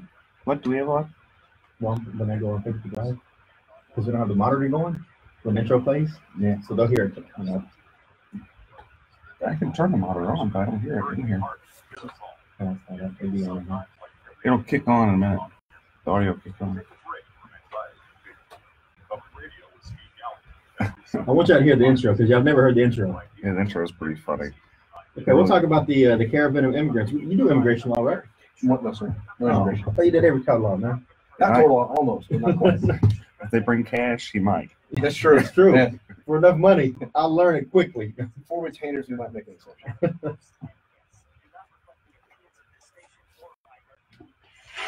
When you've got big problems, you need to have a big, you need Eric Dick, Oh, my homeowner goodness. insurance lawyer and trustee for the Harris County Department of Education. That's good.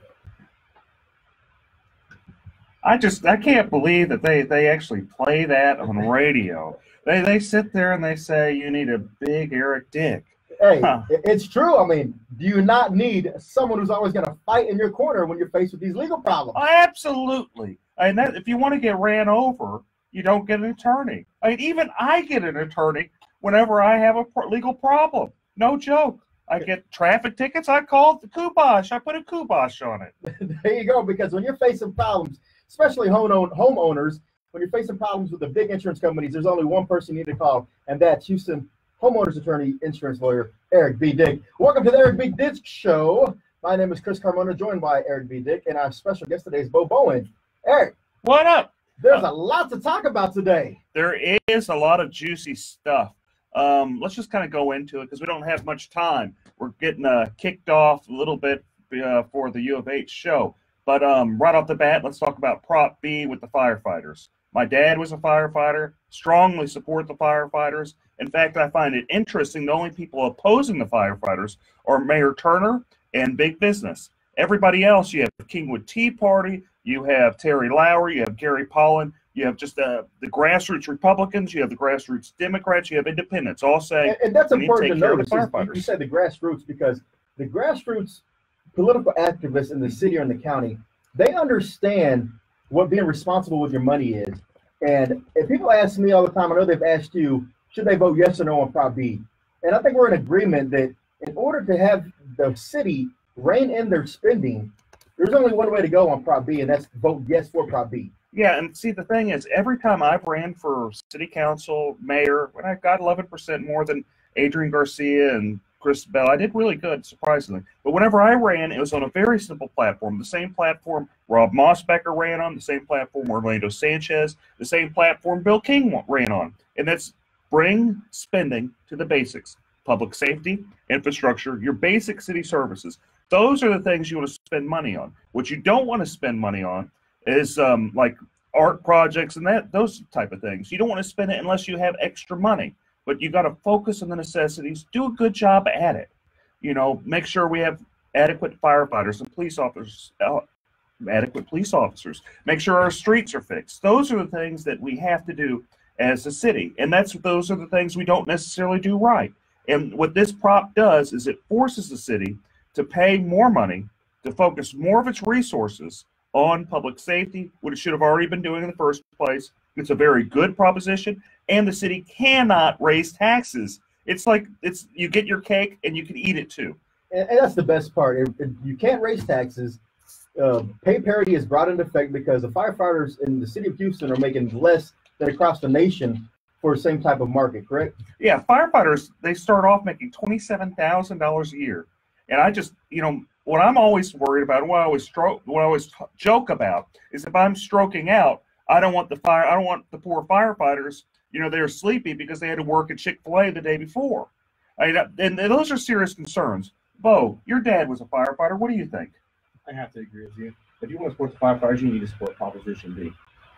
It's just plain and simple. Plain and simple. And, one of the things that by supporting this and reining in the city spending, some of the programs that may be cut out Hi, this is Eric Dick, and I think it's important that you know your rights. If your homeowner's insurance company has denied or underpaid your claim, you have the right to hire an attorney. You have the right to call me for free consultation at 833-7-RIGHTS. That's 833-7-RIGHTS. Don't let your homeowner's insurance company take advantage of you. Call me today at 833-7-RIGHTS. Has your homeowner's insurance claim been denied or underpaid? Call Dick Law Firm at 833-7-RIGHTS. Feeding rocks. It should not be a crime to feed the homeless. Feeding rocks. A good Samaritan shouldn't be punished for acts of kindness. Feeding rocks. Because it's more of a crime to turn your back on a starving person. Feeding rocks. You shouldn't go to jail for sharing food. Feeding rocks. You can't in good conscience let a hungry person starve. Feeding rocks. Help us legalize charity. Go online and sign the petition. www.feeding.rocks. Feeding Rocks.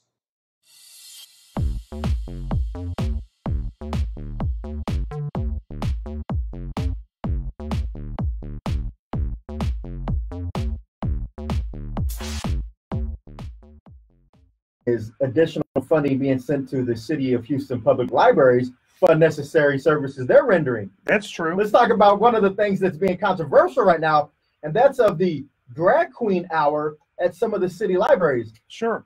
So, just kind of a way of background, I'm not against per se the idea of a drag queen hour. I think it's kind of funny. Like my thought is, why are we doing it necessarily? Why are we using public money for this? And they're saying, no, there's no real public money with it, but there kind of is. The library's kind of advertising it. They're kind of promoting it. They're spending their resources pushing this. And then it kind of gets interesting because you have secular humanism versus non-secular humanism. And these are complicated mumbo-jumbo words. They sound like it. They are. Basically, it's the idea that it's like Christian viewpoints of believing marriage is a man and a woman, that being the idea of a religion, and then non-Christian viewpoints. And the point that you can have these non-Christian viewpoints there pushing this agenda at the library and not be able to have the counterpart there. That's where it's not fair, and that's where I kind of have a problem with it. I think that if people could go there and say, look, marriage is between a man and a woman, this is what we believe, then it kind of evens the playing field. But there's another thing that really kind of makes me cringe is I have 2 small kiddos, and that's not really something I want to introduce them to if we were going to the library to get books and stuff like that. I mean, we kind of want to avoid it at that point. I don't really want to start having to explain to my daughters why this guy's dressed up like a girl. Now, what do you say to the proponents of this hour to say, you choose to go to the public library, and you could always say, for this hour, I'm not going to go there. Should you have to rearrange your schedule to fit into the City of Houston's agenda as it relates to the drag queen story hour? I just don't think I don't think it's really fair. And I don't think you should have to look at, the schedule whenever you just want to go to a public place and, learn, teach bring your kids to, the library. I'm fine with it being in a private place. In fact, I'd probably go. I think it's at minimum entertaining. I think it really is entertaining. And I think, it brings, I can see the diversity argument, Because the mayor has made a diversity argument saying we have a very diverse city. This is just reflective of our culture. This is reflective of our city. And he sees no problem with it, thinks that it's a frivolous lawsuit, is going to get thrown out. Well, but the city gets sued a lot of times for what they would consider frivolous stuff, like criminalizing feeding the homeless. That's all true. All sorts of stuff. Bo, what do you think? What do you think? I never really thought about the way you put it today, Dick.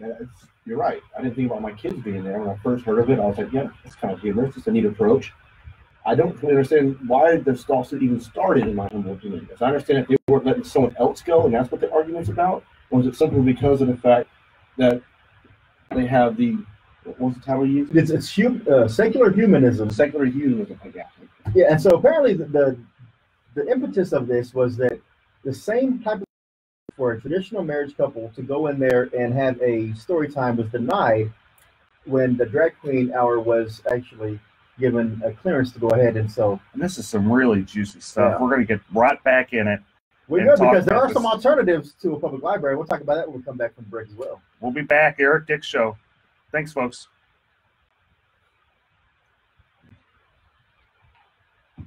Roseanne, exactly. That's what we've been saying.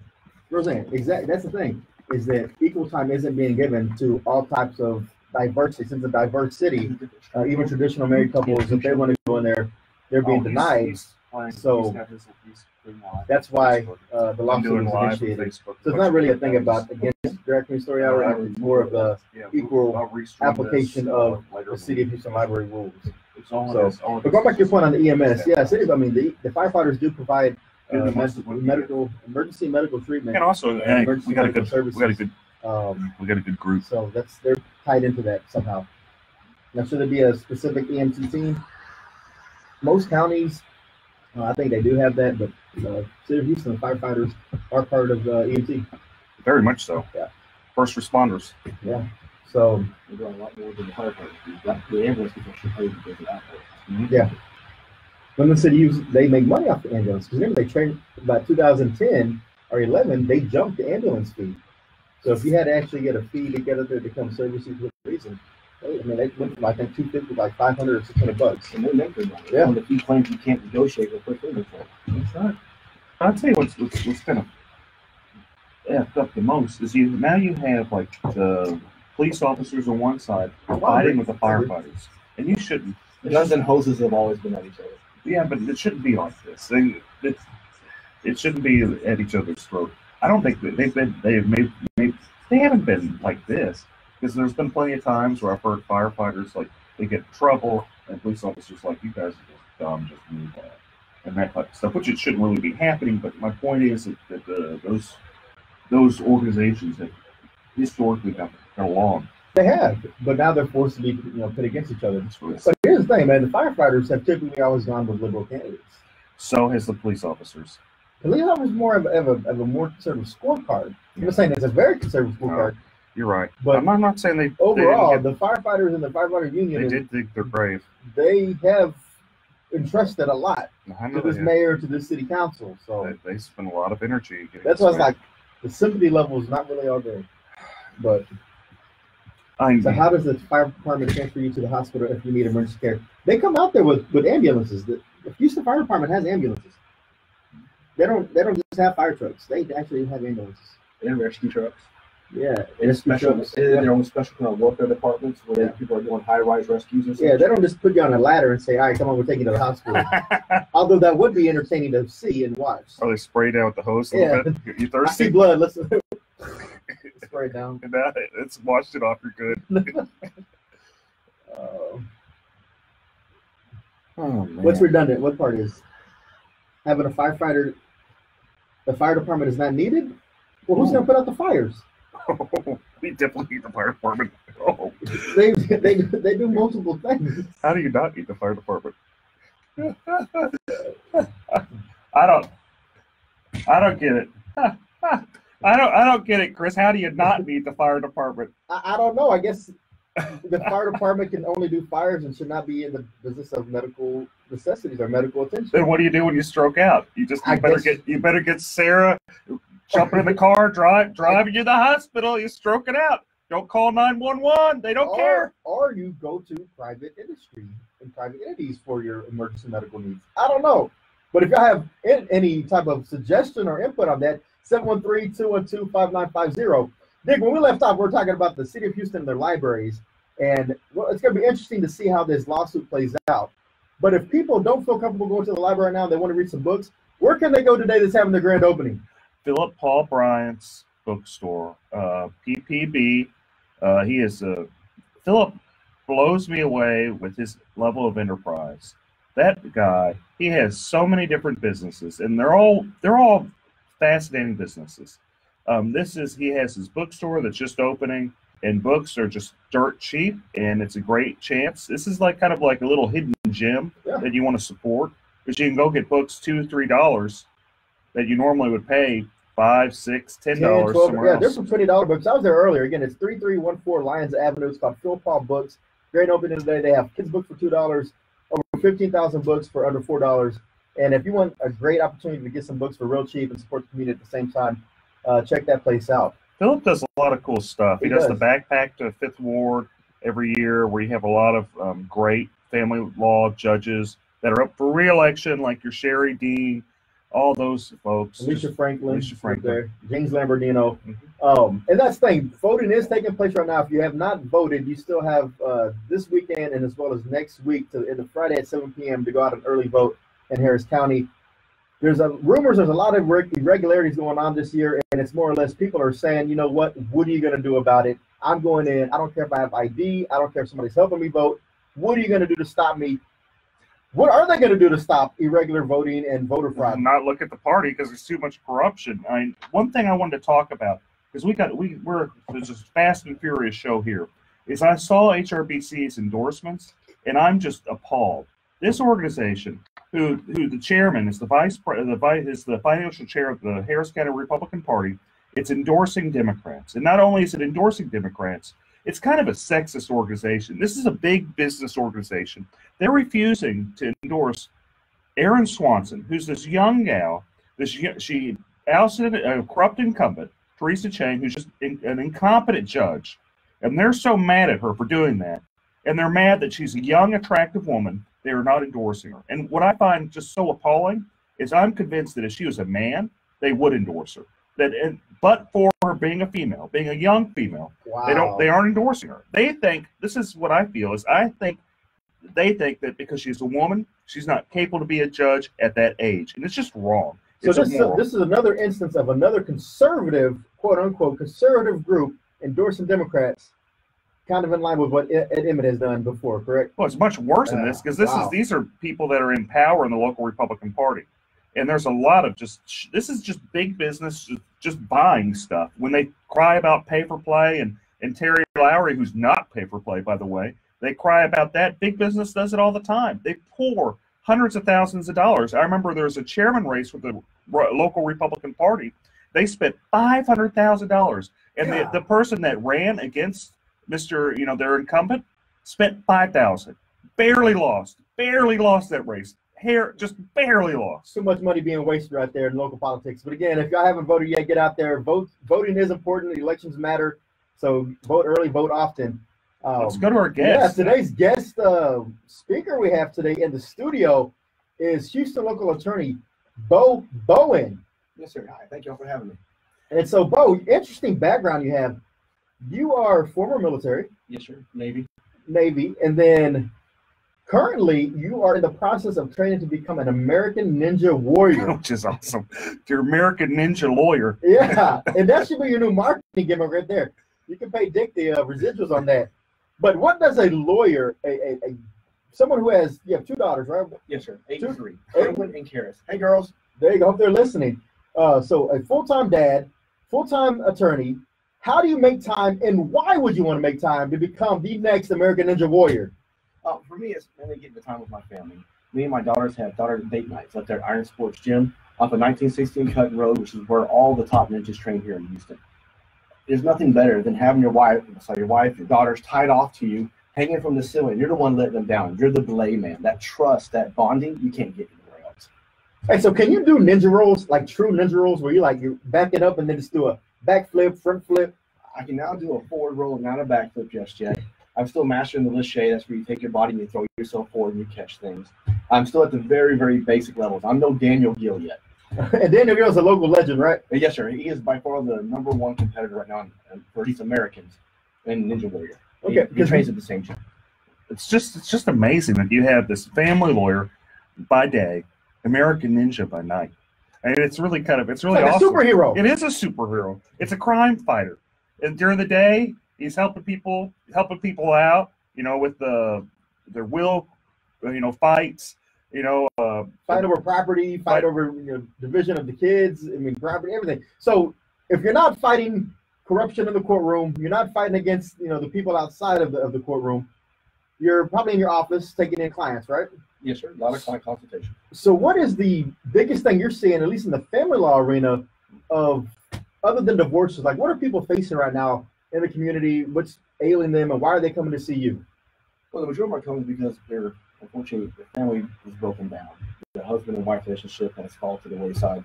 The more problem I see is they're waiting too long to seek an attorney.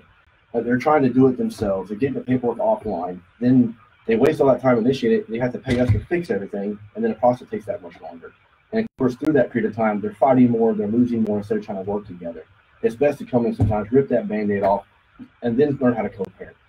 That squabbling in between is what really causes those relationships to fail. And I'm talking about the children. They're the ones that suffer this whole time. It also causes resentment and, you know, people just fighting over all that time.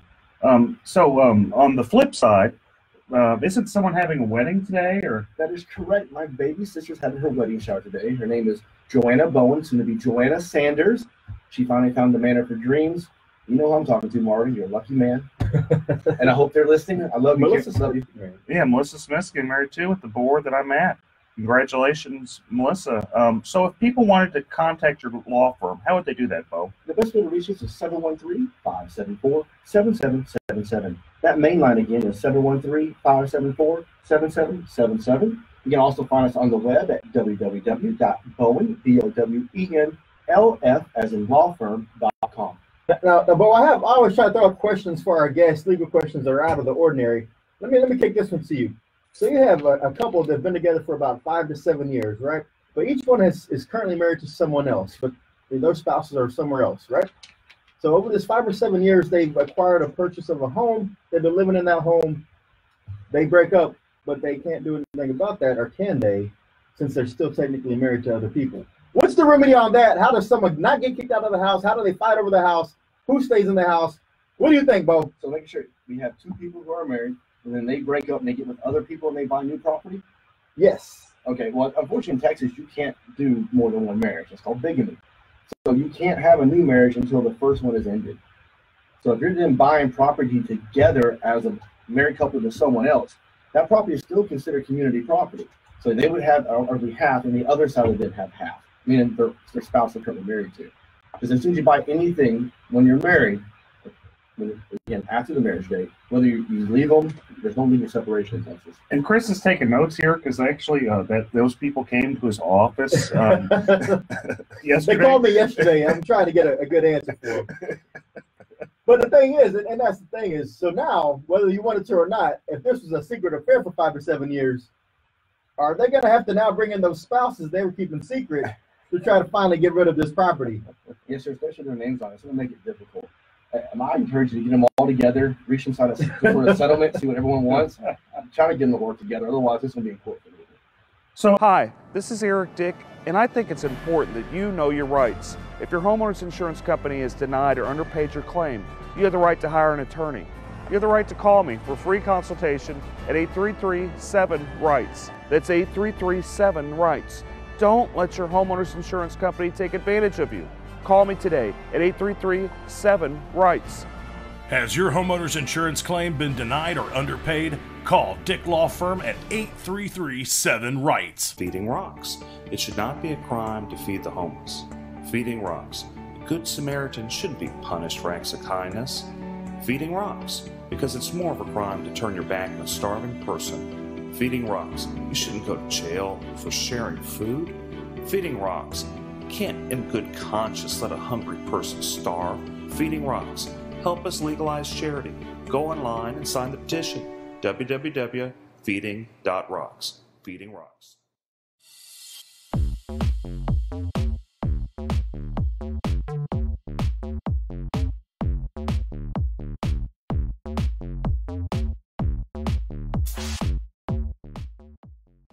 And also, is it a formal marriage or is it a common law marriage? Because, you know, common law is a little bit interesting than it is in a formal marriage. Well, common law or informal marriages, as defined out in statute, the number one thing you have to look at is, was there an agreement between the parties? If the parties had an agreement to be married, we're done. They're going to say it and move on. But isn't there a statute of limitations, or is there some type of, after some point in time with the common law marriage, is it not presumed, or is there some type of... No, sir, you can be together for 100 years, together for 2 years. It really depends on the parties themselves and the totality of the circumstances. The number one being the agreement amongst the parties to be married. And then they have to also do something to, you know, show the agreement, usually like a ring or something like that. Hold themselves out is another big one. That they file income tax together, hold themselves as married to a government agency. That's a good indication they were married. How they introduce themselves to other parties as well. If they're at the supermarket, hey, this is my wife, Allison. and it's held themselves out as being a married couple. If the wife doesn't say anything, you should be assuming they're married, and so are everyone else, including the court. And so if they want to go ahead and wind down that marriage, even though it's considered common law, they still have to go through the formal process of a divorce at that point, right? Correct. Yes, sir. And if they go to the divorce and they go through mediation and they get an MSA, a mediated settlement agreement, Yes, sir. is that full and final in the state of Texas? Yes, sir. I'm going to in re Stephanie the case. All you want to read with that. It has made mediations powerful. It is irrevocable once it's signed. And in fact, another good Republican judge, Judge Farr, he got overruled on the case Minks versus Minks, where the parties themselves came up to the bench and both of them wanted to revocate or reject the MSA. Court of Appeals said no. You're stuck with it. Enforce it. Well, there you are. That's tough. Be careful when you go to mediation, and don't try to back out. Be serious. And if you go through mediation for any type of homeowners claims and it's unsuccessful, or if you go through the appraisal process and it's unsuccessful, or you go through arbitration and it's not binding, well, you can always hire a Dick. That's Eric B. Dick, Texas and Houston's homeowners insurance attorney. Eric, how's it going over in the insurance field right now? Any cases coming up? Oh, there's a lot of cases, man. I've represented a whole ton of people from Hurricane Harvey, and what I've been shocked with is the majority of the people I've represented, they've been underpaid.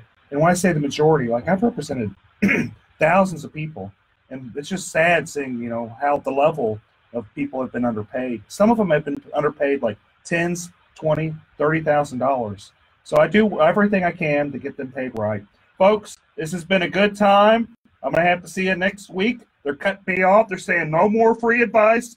Eric, you've given out too much free legal advice. No more. Cut it off. It's because Eric Dick will protect you in the fight against homeowners insurance or any type of insurance company. Make sure you call Eric B. Dick at the Dick Law Firm. Thanks to our guest, Bo Bowen. Thanks, producer Shannon. I'm Chris Carmona. Eric Dick, take us away. Thanks, folks. See you next week. Thank you, producer Shannon. Bye-bye, folks.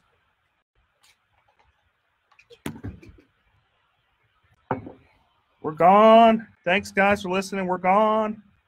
Hope I didn't get in too much trouble. Roseanne, thanks for the great contribution. Hope I didn't get in too much trouble, folks.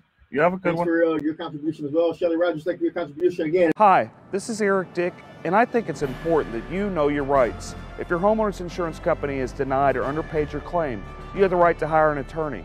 You have the right to call me for a free consultation at 833-7-RIGHTS. That's 833-7-RIGHTS. Don't let your homeowner's insurance company take advantage of you. Call me today at 833-7-RIGHTS. Has your homeowner's insurance claim been denied or underpaid? Call Dick Law Firm at 833-7-RIGHTS. Feeding rocks. It should not be a crime to feed the homeless. Feeding rocks. A good Samaritan shouldn't be punished for acts of kindness. Feeding rocks. Because it's more of a crime to turn your back on a starving person. Feeding rocks. You shouldn't go to jail for sharing food. Feeding rocks. You can't in good conscience let a hungry person starve. Feeding rocks. Help us legalize charity. Go online and sign the petition. www.feeding.rocks. Feeding rocks.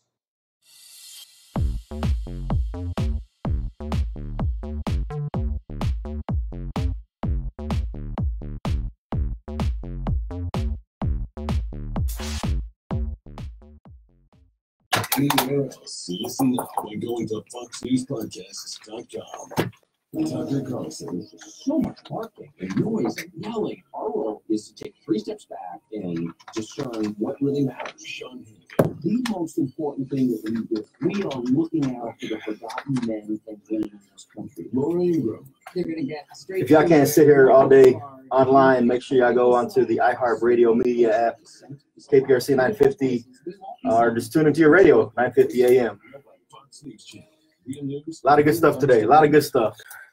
But it's only 30 minutes, so make sure you tune in. If you're going to get some calls in, 713-212-5950. Finally forbidding insurers from discriminating against or denying coverage to Americans with pre-existing conditions.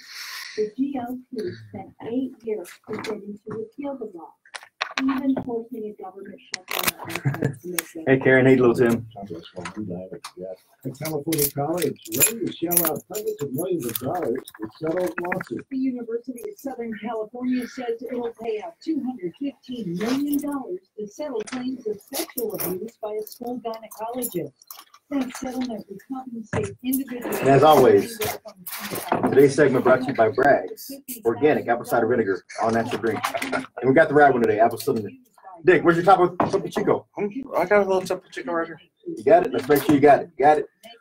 I got a Topo Chico. David, what are you drinking, man? Starbucks. Ah, come on, man. It's a Frappuccino. Yeah. He's got the Frappuccino. He's frapping it. Oh, man. Ooh, what a rush. Sorry, Shannon. We were rushing. Shannon, we didn't get a car. We didn't get me a badge. Yeah. Whew, barely did it. Okay.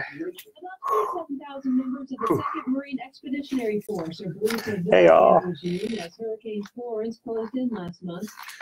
Oh, it's going to be a juicy show. It's going to be a short show, but it's going to be juicy. 30 minutes, huh? Yeah. So we have one break around 14 to 18 again. And 27, 26 bars on.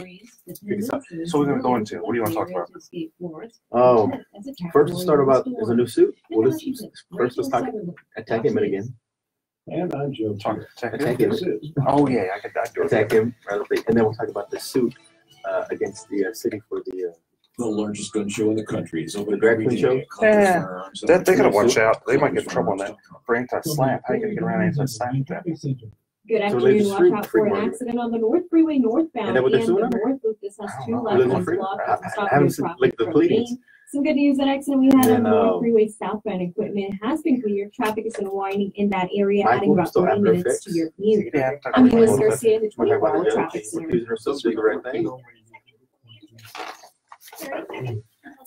Okay, cool. Pizzas for a limited time. And then we'll talk about Sylvia some more. Yeah, we do need to talk about Sylvia though. We got the rest of the affidavit, and we can talk about the Chronicle's hypocrisy because they endorsed her after being one of the lead publications on this Me Too and Kavanaugh stuff.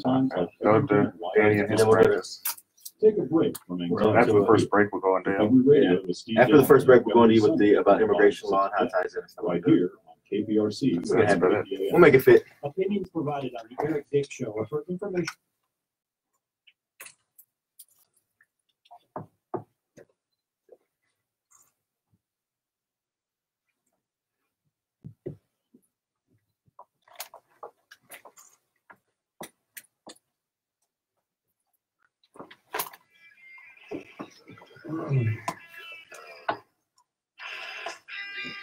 See, they've never heard the intro on Facebook streaming.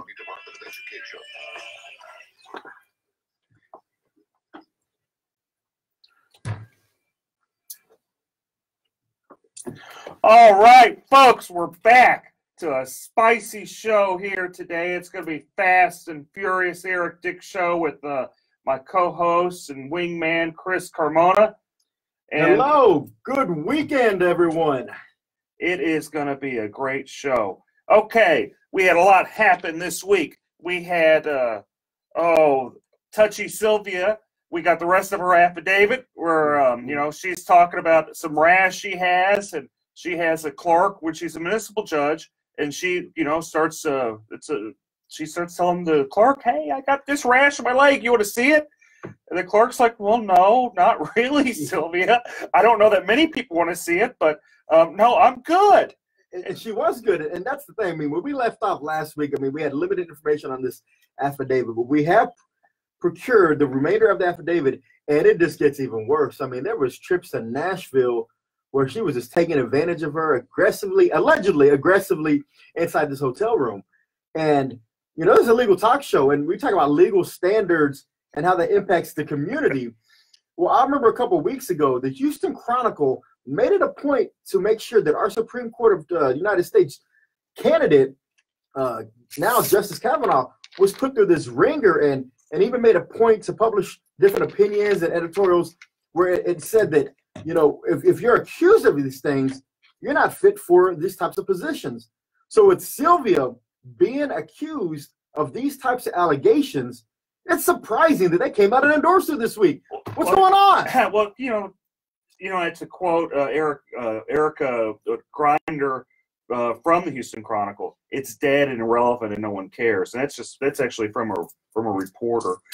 So what's interesting with the whole Kavanaugh thing is you had a woman And she was sincere. I know there's people that have different opinions, but she seemed sincere that something happened to her. Maybe we aren't sure what happened, but something happened, and she seems sincere about it. Just as the level of sincerity in that affidavit. I mean, and they go into a lot of detail. And it's pretty folks. detailed. I mean, these aren't things that have been sitting on and no one's come forward. Apparently, Ms. Gutierrez had actually made these complaints before, but it fell on deaf ears. And that's the problem I see with the city of Houston, is that they pick and choose who they actually want to move forward with these types of allegations. And I think that's something that falls back into the city council and also the mayor, because we have to stop that culture of siding with some, whether it's political or not, or it's just friendships. If these allegations are being thrown out there, you got to act on those. I mean, if not, you open yourself to all types of liability in the employment field, right? Yeah, you're right. And didn't if I remember right, reading that affidavit, didn't one of her staffers kind of walk in and go, "Oh, whoa, I don't want to see this," turn around beeline right out, opened the door, unlocked it, and said, "Whoa," made a U-turn and got back out of there. I mean, so there's been witnesses to these allegations or to these events, and I'm just shocked and appalled that for the Houston Chronicle to come out and say, we're going to lead the movement and making sure that people have a voice and people who have these allegations, they're going to be heard, to come out with no hesitation and endorse against Philip Arnoff in the congressional race in CD 29 over in the east side of Harris County. Or they could have just done no endorsement. And they could have just they could have said, well, look, we're going to be the bigger person. These allegations with Sylvia, they're pretty sincere. Someone's, and just so the listeners know, this is, the former county commissioner, former state senator, Sylvia Garcia. What she did is she took off her, allegedly, which is probably not very alleged, but anyway, she took off her pants, said, hey, I got a rash to one of her clerks, ran around in her panties. Another one of her staffers kind of came in and kind of was freaked out and beelined out of there and just completely harassed this poor girl. I mean, if I did this type of stuff at my business or even at the Department of Education, it'd be all over the news. Oh, it would be. It would be lawsuits left and right, all over the news. Every single media publication in the city would be covering that. And again, I'm just shocked at that. And, I hope that, people put politics aside, because, again, this has a lot more weight in this story with specific details than we saw with Kavanaugh. And I hope the Democrats actually hold Sylvia Garcia accountable. And there may be some infighting that results from this, with early voting starting on Monday. And so we'll just have to see on that. But with infighting also comes another person we need to talk about.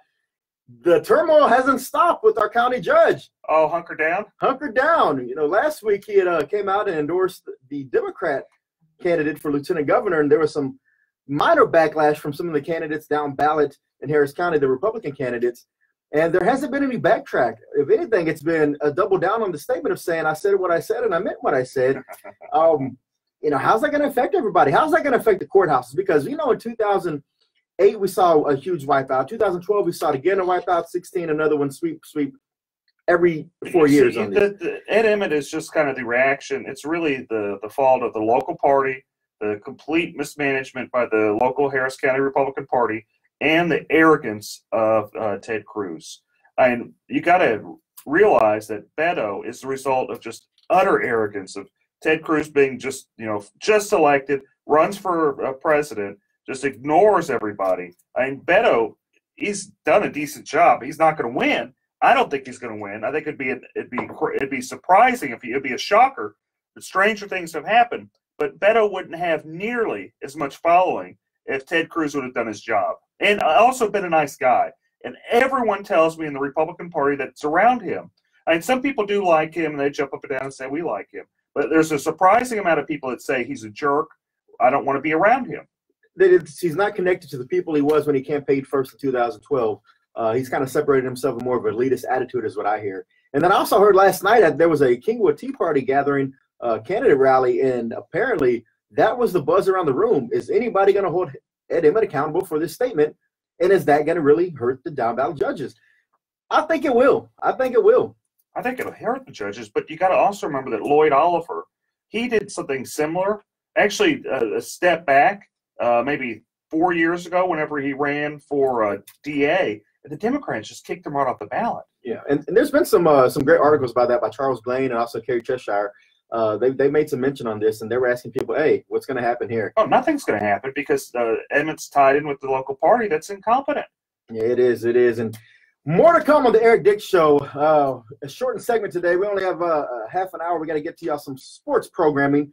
But y'all sit right there, and we'll be right back. Thanks, folks. See you shortly. We'll come in, go in with you for probably like 10, 12, then we're going to be done. Yeah. So what do you feel comfortable talking about? Like what area are you just feel like, man, I know this, I'm dynamic on this, and boom. Just anything immigration is good. We do all types of immigration. We do business, we do family, we do removal. So anything that you want to talk about in terms of any new changes, like right now there's an instant denial that just started in September. Okay. So that means that if you send in a petition, it's wrong, something wrong with it, not all there, so just deny it. And this bad used to, they just refuse it. But denying it is actually right up here. Okay.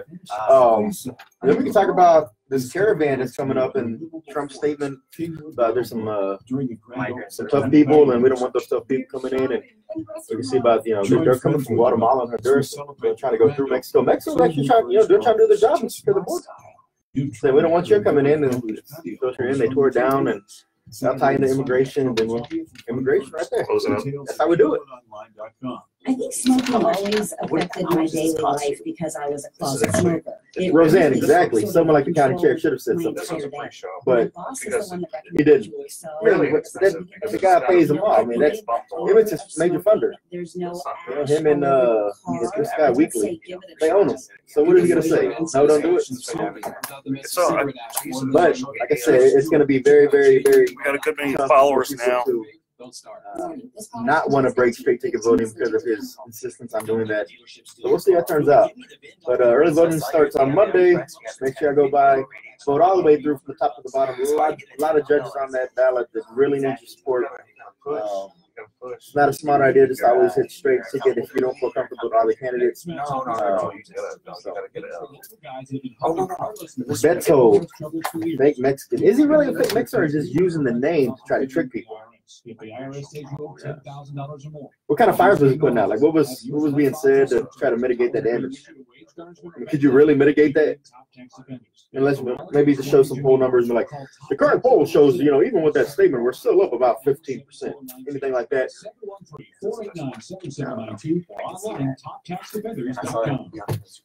He speaks his mind. They had news scores. They had You just want to make sure that's the official name. How long Make sure that you're spread around. Like 9.2, but it took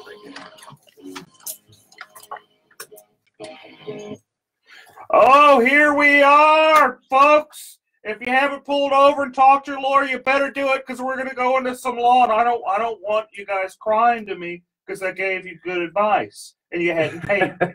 So you better go talk to your lawyer before you listen anymore. Okay? And if they're suffering from any type of home damage, car damage, life insurance issues where the insurance company is just not paying, so they call Dick. Better get Dick. Better get Dick. Better get Eric Dick. And so when we left off, I mean, again, there's just so much turmoil going on in this world. But one thing I do have to say is today is my daughter's 14th birthday. Happy birthday, Brooklyn. My mother and sister's birthday. I was about to say, you have a family of birthdays today, too. And it's Mark Lanier's birthday. And Mark Lanier's birthday. So October 20th, mark this down on your calendars, everybody. That's a strong day for birthdays to come out. But other than the birthdays, we have some other exciting news going on in the country, right? Oh, we have a lot of exciting news, but why don't we start off talking with Danny about his little law practice doing immigration law. And we can kind of tie it into all the many things that are happening in this world. So today's guest, we have attorney Danny Wynn. Danny, welcome to the show. Oh, thank you for having us. This is David Wynn, by the way. Oh, sorry. David Wynn. Oh, I'm sorry. It's okay. So I had it right the first time when I said David. Yeah, you said it earlier this morning, so yeah, maybe it's too early for you. Oh, I was thinking of there's a city council member in Missouri City. That's right, Danny Wynn. Sorry, David. So you have an immigration practice. You've been practicing law about 10 years, right? That's right. Practicing 10 years. We have an office in Southwest Houston and one in Northwest Houston as well. Excellent. And so there's been some changes lately. And could you tell me about the changes in immigration law that's, some listeners might want to know about? Yeah, so there's a lot of changes across immigration, across the board. So whether it's legal immigration or illegal immigration, there's changes across the board. Hi, this is Eric Dick, and I think it's important that you know your rights. If your homeowner's insurance company has denied or underpaid your claim, you have the right to hire an attorney. You have the right to call me for free consultation at 833-7-RIGHTS. That's 833-7-RIGHTS. Don't let your homeowner's insurance company take advantage of you. Call me today at 833-7-RIGHTS. Has your homeowner's insurance claim been denied or underpaid? Call Dick Law Firm at 833-7-RIGHTS. Feeding rocks. It should not be a crime to feed the homeless. Feeding rocks. A good Samaritan shouldn't be punished for acts of kindness. Feeding rocks. Because it's more of a crime to turn your back on a starving person. Feeding rocks. You shouldn't go to jail for sharing food. Feeding rocks. You can't in good conscience let a hungry person starve. Feeding rocks. Help us legalize charity. Go online and sign the petition. www.feeding.rocks. Feeding Rocks.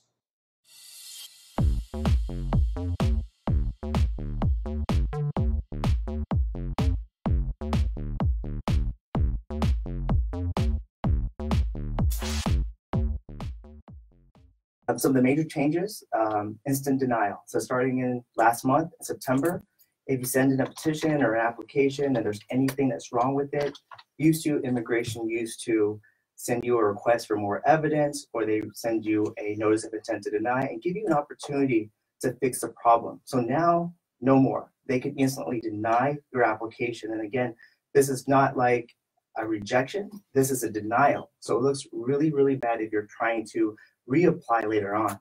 So what you're telling me is if someone is, wants to work on their status or, wants to bring someone over or marry someone or what have you, they probably should not do it by themselves. They're probably behooved to go actually get a lawyer to help them with their immigration status. Is that what you're telling me, David? Exactly. I used to tell people, if you read the law very carefully, you could probably do this by yourself. But now so much things have changed. Like, I'll just give you an example. So the basic forms that you need to sponsor a spouse, it used to be last year, before 2017, the I-130 form, it used to be 5 pages. Now it's 18 pages. And there's another form that supplements that. It used to be 4 or 5 pages. Now it's an additional 18 pages. And those are just 2 forms out of the many forms that you have to file in order to bring someone to the U.S. Now, and this is things that probably an attorney is best equipped to handle. Is that correct? Is that a fair assessment? That's right. And, it's not a person's fault, to be honest with you. A lot of things are wrong online, especially even on the government's website. They're wrong. And I could, probably, usually what I do is I show clients, like, look, this is what you want to do. And I can tell you that it's wrong. If you do it this way, like they have it on the website, it's going to get rejected or denied. Now, there's a lot of notaries that have popped up around this city, I know for sure, over the last few years to try to assist and expedite some of this immigration paperwork. What's your feelings on notaries? Are those really strong-minded people who understand the legal system and know how to navigate the channels? And that's a good question, Chris. Well, I can tell you for sure, a lot of people in Mexico, there's public notarios are attorneys, but in the U.S., they're not attorneys. Public notarios are popping up, and let me tell you why you don't want to hire one. The public notarios would never put their name on any of your documents. So whenever there's a problem with your documents because they're giving you wrong advice, no one's accountable except for you. And you're not going to be able to blame someone that doesn't have their names on your forms. They charge a lot of cash too, aren't they? They do, but besides this actually being illegal for a notary to practice law, and usually they'll charge at least, near what a lawyer would charge. Sometimes more. Sometimes more. So you're having someone, it's basically you're just going and picking someone off the side of the street and saying, hey, help me with my legal forms. I wouldn't do that. I wouldn't get, someone off the side of the street to represent me, which actually I do. Being an attorney, actually I do hire people to represent me, and anytime anything happens. They say what a client has a fool. What is the saying? Yeah, only a fool has a client for himself. That's right. So yeah, if you have problems with immigration, you probably should get a lawyer. Maybe you could have done it in the past, but it sounds like things have changed, and it probably behoove you to sit and talk to somebody that actually is licensed through the state bar and tell you what to do. What other problems do you see happening, Danny? Okay, so if you the other problems that we see right now is if you're in removal proceedings. So before, if you're in removal proceedings, that means deportation proceedings, you would have probably a very fair trial with the immigration judge. It's not like that anymore. So right now, under Donald Trump, he said that immigration judges have a quota. They're obligated, or they should, try and end at least 700 cases per year. So what this means in reality is that every immigration judge under the quota has to finish a case within 2.5 hours. Think about this for a second. One party has to state the facts of the case, the witnesses have to be called up, the judge has to make a decision, all in the course of 2.5 hours. Some of these cases are asylum cases, meaning that they involve people that have been victims in their own countries. They're going to the US in order to seek protection, and now you have to make a decision within 2.5 hours, whereas maybe a year ago, you would have maybe several years to put together a case. So that's what's happening right now is that. But on the flip side of that, Danny, hasn't one of the biggest issues always been that the process takes too long? You have to get in line. It's a long line, takes years. But with this expediency of a 2-hour hearing, or it doesn't that speed up the process, and doesn't that help people who are in the queue trying to get through the system properly? So in the past, you're right. So in the past, asylum used to take years. Now it's not that way anymore. So earlier this year, they changed it. When you apply for asylum today, instead of taking years, you're going to get a notice for an interview within 3 to 5 months. That's very quick. Think about this. You have to show asylum is not easy to get. You're going to have to, usually the attorney will write a legal brief. You have to show evidence, so medical records. Imagine fleeing your country with nothing, and then you're going to have to try to get, copies of certified copies of your birth certificate, or anything that you have in that situation. Maybe judicial records. I mean, it's going to be very hard for anyone that's fleeing their country with no money. Yeah. And nonprofits nowadays don't have a budget in order to fix this issue. There's too many people. It's definitely a broken system. It's something that we really have to make sure we're pressing our Congress members and our senators to put something in place that's actually going to be sustainable in the long term. And it's not just the immigration system. I mean, it's the same way with our justice system. There's a lot of sad things that happen every day.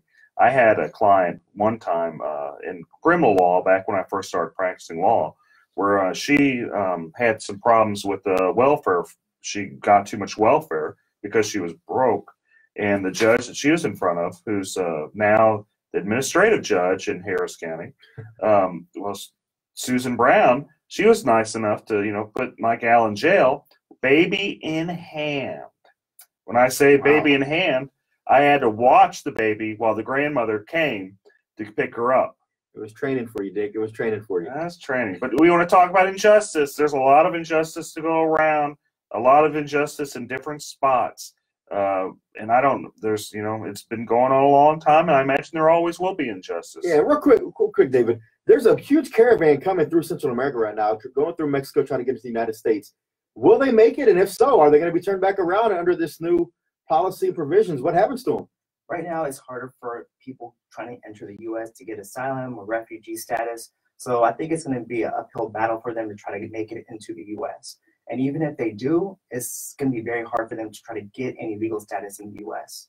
So it's very hard. We're turning away people that are actually fleeing their country. Some of these people, yes, there's always people that will try to, go past the system that do not qualify. But you have to understand there's a huge vetting process to make sure that their alibi sticks. There's multiple interviews to make sure they have a credible fear. But if you have a group of 1,000 people coming in one time and saying, we just got bombed in our neighborhood, shouldn't their stories all match, and wouldn't that be considered some type of evidence that they could be used in the process?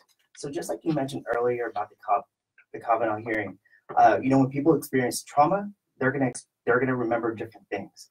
And so when you have a child versus an adult, they're gonna see different things, and that's why it takes a lot of work in order to gather the story to make it make sense, because every person's story is going to be a little different based on their experience.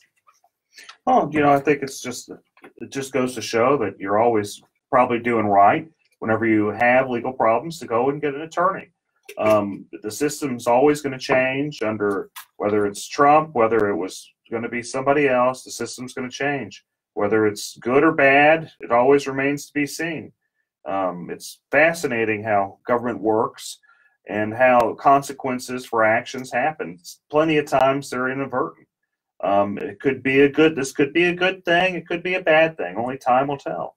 But what is important is while they're going through this process, if they're serious about it, they probably need legal help. They do, and that's what we're here for, is to try to make sure we guide people to make sure they're getting legal help in any type of situation they're in. And David Wynn, thank you for your time today with talking about immigration. And if anybody needs to reach out to David, what's that phone number? It's 281-777-1236. All right, thank you, David.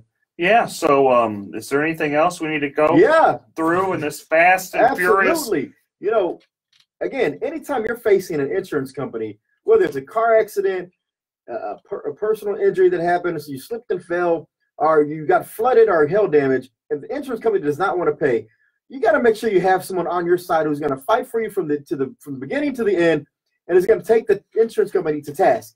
You know what I found amazing is I've represented like thousands of people, and when I say thousands, like 2,000-3,000 people. And out of those thousands of people I've represented, I'd say 98-99% were underpaid on their claims.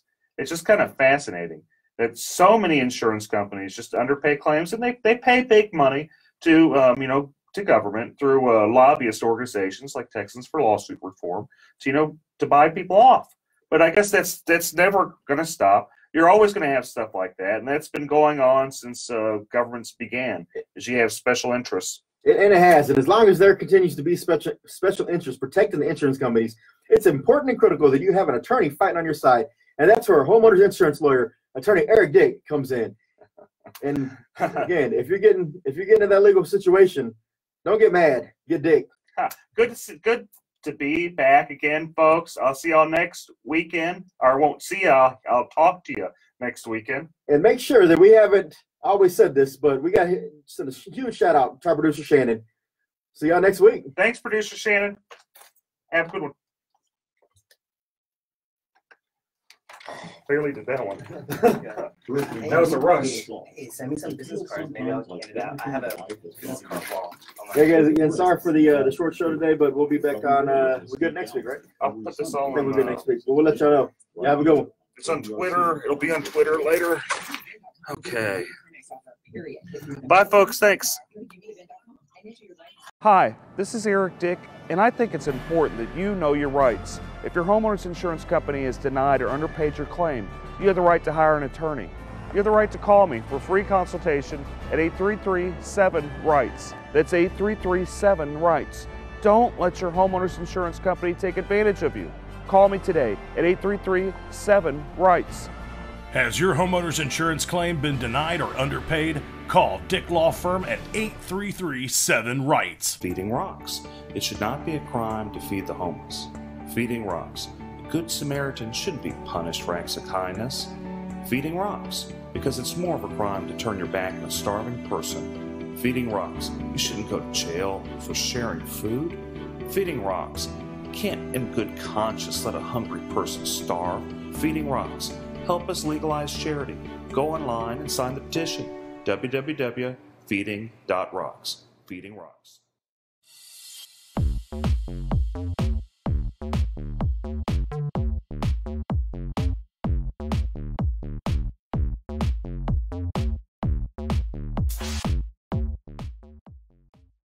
We're about to go live. About 7 minutes. We've got a bunch of great guests, a bunch of great topics. You can message me. If you guys message me, I'll respond. Oh. Let's see. My handle is at Dick Law Firm on most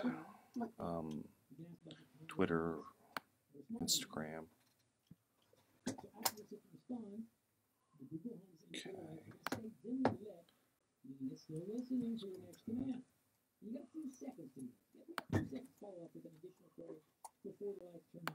You're doing your live stream too? Yeah. So, Does he have Wi-Fi or no? There is Wi-Fi here. It's iHeartMedia. I don't remember the password. I'm gonna have to find it. yes, yeah, iHeartRadio guest. Yeah. Radio desk. We're jumping.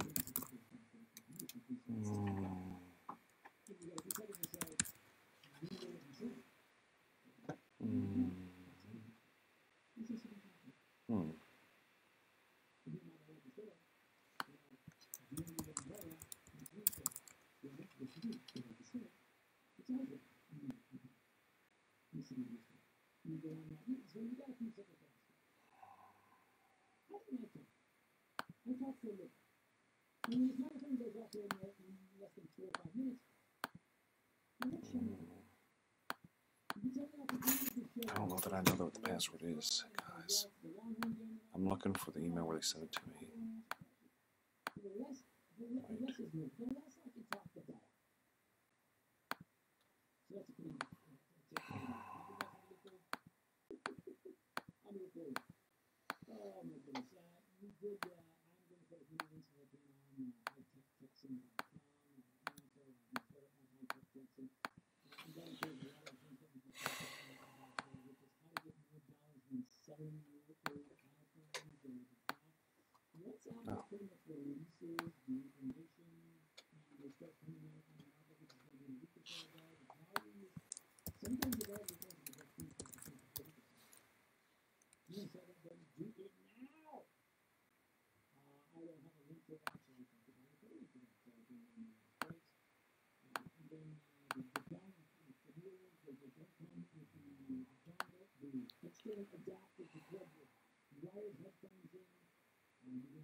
Check their phones.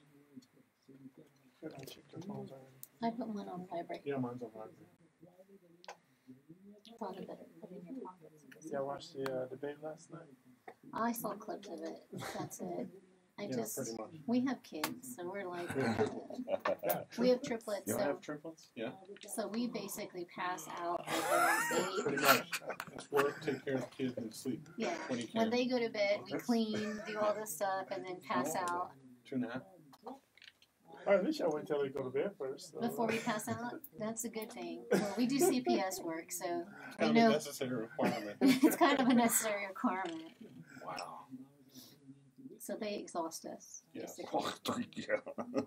Is that the only thing? That's all. He Oh, says yeah. we can't have any more kids. Well, I understand that. Isn't that mean? We just knocked them all out in one while. People say that. It's not quite as amazing as you would think to knock Yeah. them all out in No, one shot. I definitely see the benefit of. Any triplet parent you speak to will tell you, we love our kids. We wouldn't have chosen to have triplets. Correct. That's like Octomom type thing, Right. thinking. Yeah, we're more of the, we're happy we had 3 kids, yay. Are they all girls, all boys? I Man, cried. you gotta get your boy, man. Nope. I cried. As I told them, no one's gonna love me. I said they're gonna love daddy. Mommy will do everything and daddy will get the love. 3 girls? 3 girls. Oh, did you find a Wi-Fi password or no? I didn't. I couldn't find it. I looked. I didn't see it. Do you think your engineer knows it? You're gonna have to ask her. We're about to start though. Okay. We're gonna be able to talk about CPS a little bit as well. Well, he does some CPS and I do, but I'm not talking. So. Okay. Well, you record at least, and then I can give it my perspective. It's already on. Every Sunday from 5 to 6 p.m. Right here, KPRC, 950 AM. And now, the worst commercial ever. Hi, I'm Justin Galvin, retired athlete from the local ball team. So I know a thing or two about insuring your landscaping business. I trust the pros, commercial auto and business insurance through Progressive. Get customized insurance solutions at a Grand Slam home run for you. Restroom. I'm running. Whereas commercial auto and business insurance through Progressive is anything but. To the left. To the left.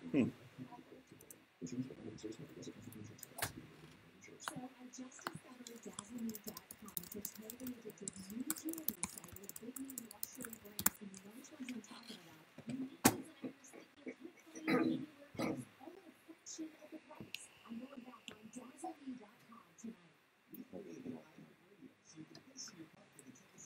Maybe doesn't necessarily work.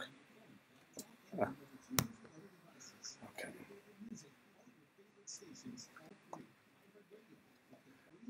about to go on live with we're at KPRC, AM 950. We've got a bunch of great guests today. A family lawyer, kind of a couple. Philip O'Brien here is co-hosting, helping me out. He's wingmanning it. We're going to be going on pretty soon, so tune in. If you guys have any questions, post it on. I'm watching on Facebook. It's live on a number.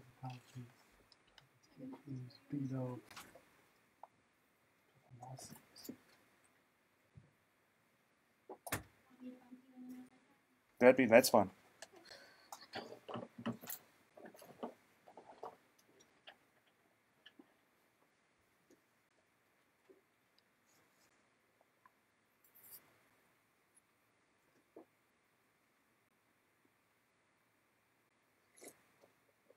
Oh, maybe I should put on my headphones.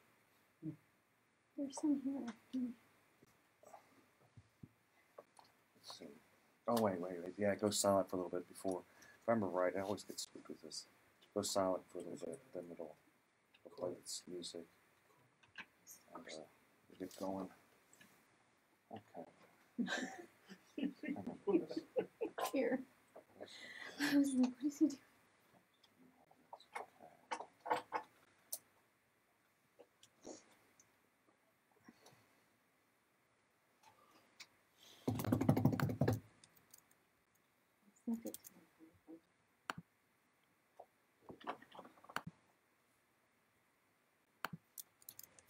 I didn't know Bill had a DWI. You mean Bill? Oh, Beto. Beto. Didn't he have someone like his dad that was a judge covered up or something like that too? Did his dad last night. Very well could be. That'll make for some. That's gonna be some good radio. You guys getting a preview of what we're gonna be talking about. Juicy, only the juiciest here. Okay. Am I gonna be able to hear? We have a studio. There's gonna be a studio monitor that'll play that like we were hearing before. It'll play. Oh, in the background. In the background, yeah. Okay. If there's a good family law question, can she answer or is that? I don't mind. Y'all can both answer. Okay. There should be a mic right there. That might still be on. There should be both mics on. No. Those criminals up there. Well, if he says for me to do it, I can push mic on. Yeah, just hold on.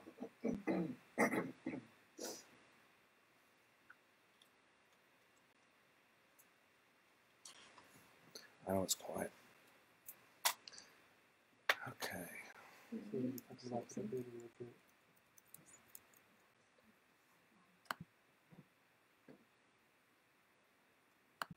This was a meeting and then Rodriguez.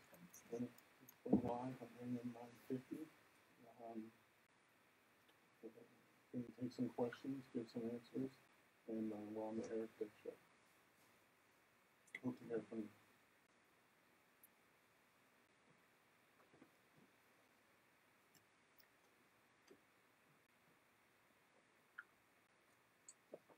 Okay, I know it's a little quiet. I know. That's okay. Just getting ready. It's the calm before the storm, folks. The calm before the storm.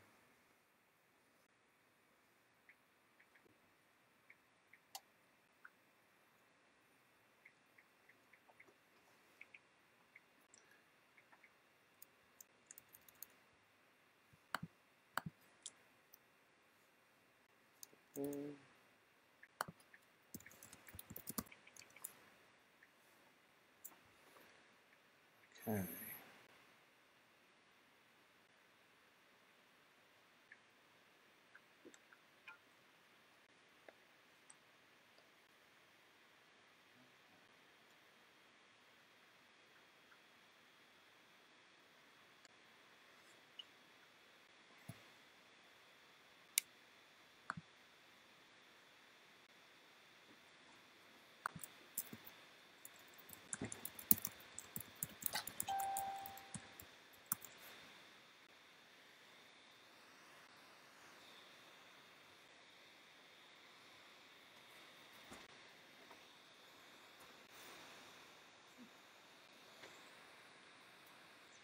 From the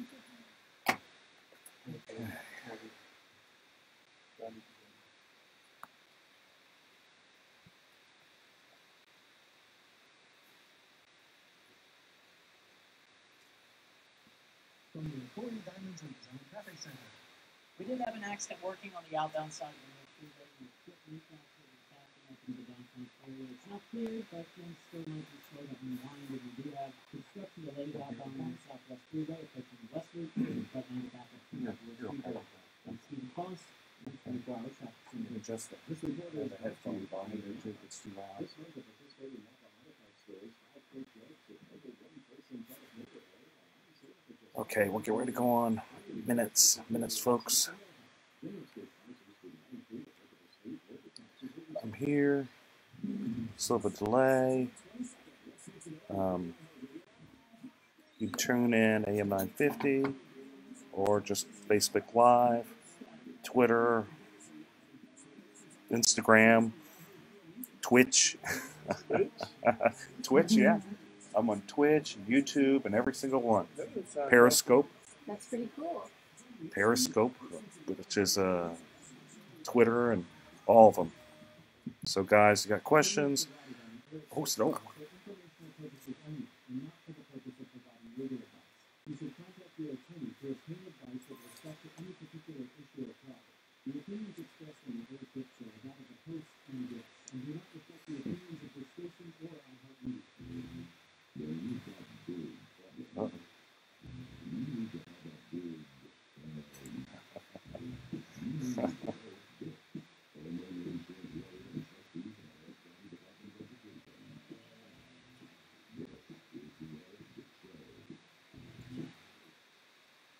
Whoa, I'm back again, back for more. Oh boy, and I've got a number of great guests today. We got a lot to talk about. This is Eric Dick, and running wingman today is none other than Philip Paul Bryant of the Kojic Pack and many other great ventures. Good afternoon. We're live on AM 950. Live on a number of social media handles at Dick Law Firm. So let's just kind of dig into it. We've got a number of topics. So should a white insurance adjuster who's working for an insurance company, and I hate even bringing up really his nationality, his race, but should a white insurance adjuster suggest that an arbitrator be Hispanic because the policyholder is Hispanic? I asked that because I had this happen to me. I had this adjuster, his name is Kevin Horomas, who's kind of a jerk. You gonna call him out? Yeah, I'm gonna call him out. He's kind of, in fact, he really is. He's just not a nice person. What I've learned in this world is you've got good people and you've got bad people, and he is. Anybody that knows him knows he's not a very good person. So, anyway, he suggests, and I'm just going to read what he wrote in email. He suggests, let's pull it up, as an alternative umpire, which is, I'm just going to say, arbitrator selection due to plaintiff's Hispanic heritage. Apparently now he cares that my client's Hispanic. I'd offer this other person as an alternative. And my question is that kind of racist? Is it inappropriate? Could they pick another, insurance adjuster because my client's Hispanic? I'm just wondering. Since the guy all of a sudden cares, is that appropriate? I don't know. What do you think, Philip? Is it appropriate for an appraiser to request a umpire that's the same nationality as the client?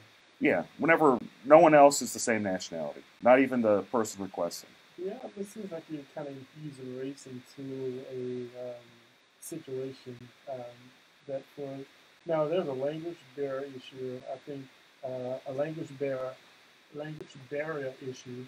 I think the courts have a way to kind of bring in an interpreter. I think for the most part that should be suffice.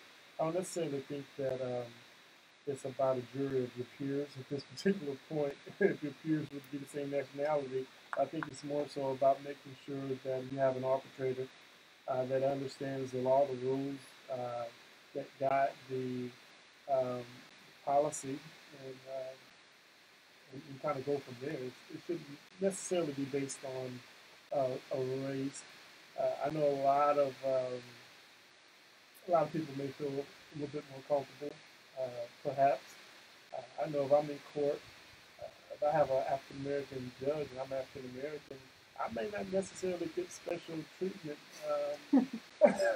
And in some cases, it may be some tough love because they feel like I should know better. So is this like him saying, my client might get special treatment, or is he? I don't know. It's kind of inferring that you only get special treatment from a judge or an arbitrator with the same ethnic background.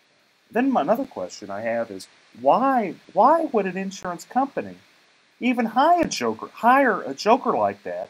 Because it sounds like they're setting him up for some type of lawsuit on being sued just for being racist. Well, the fact that he put that in writing is a little bit more concerning. I mean, even if you're thinking something, or even if that's your strategy, to actually send that over email, because from what I understand, you can actually have your email subpoenaed. I'm not an attorney, but you can have your email subpoenaed, and, as well as text messages these days.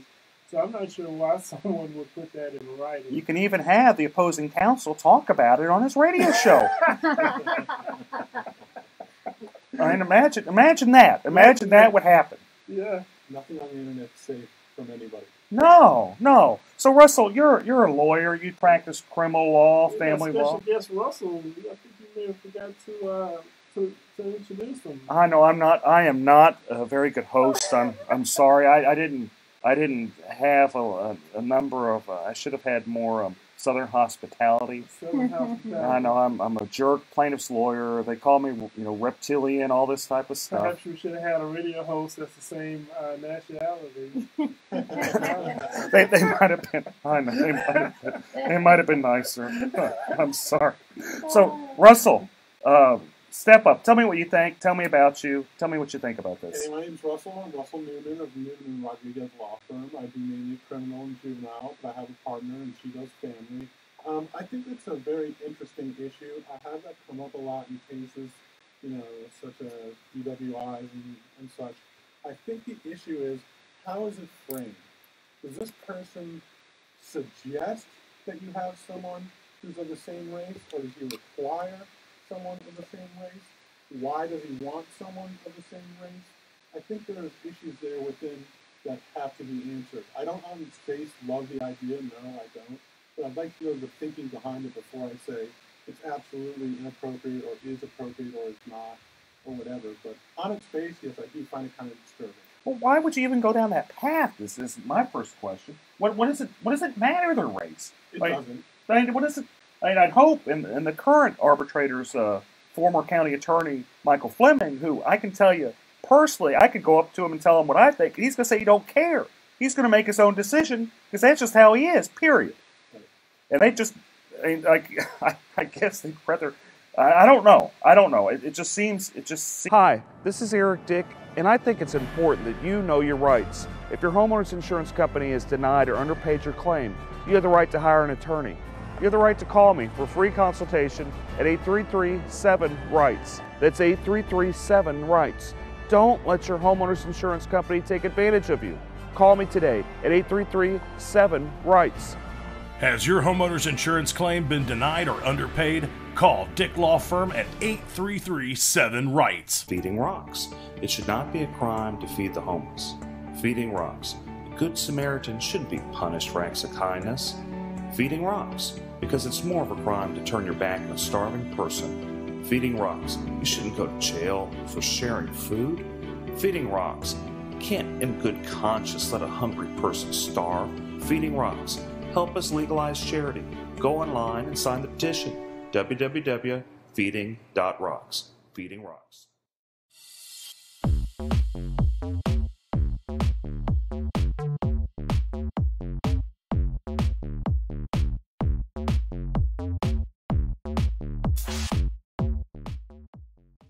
seems weird. But you brought your law partner, your spouse. You brought her along with you today. Absolutely.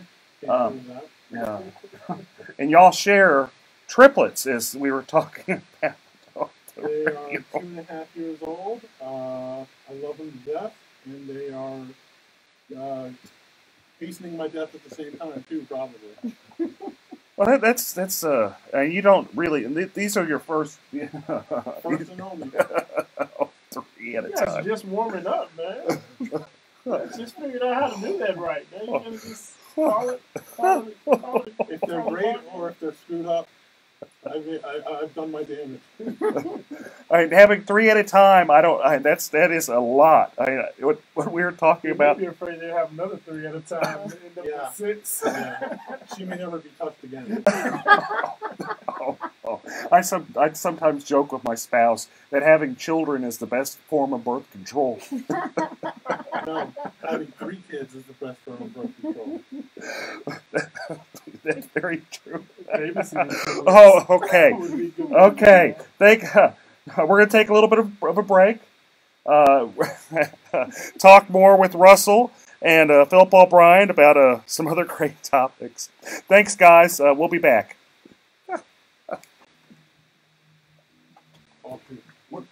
What's your last name? Cynthia. Okay, Cynthia. Sorry. Oh, thanks for calling me out. I seriously doubt that the company knew that this guy thought like that when they hired him. They hire him because he's a joke. They really do hire him because he's a joke. You think it's an intimidation factor?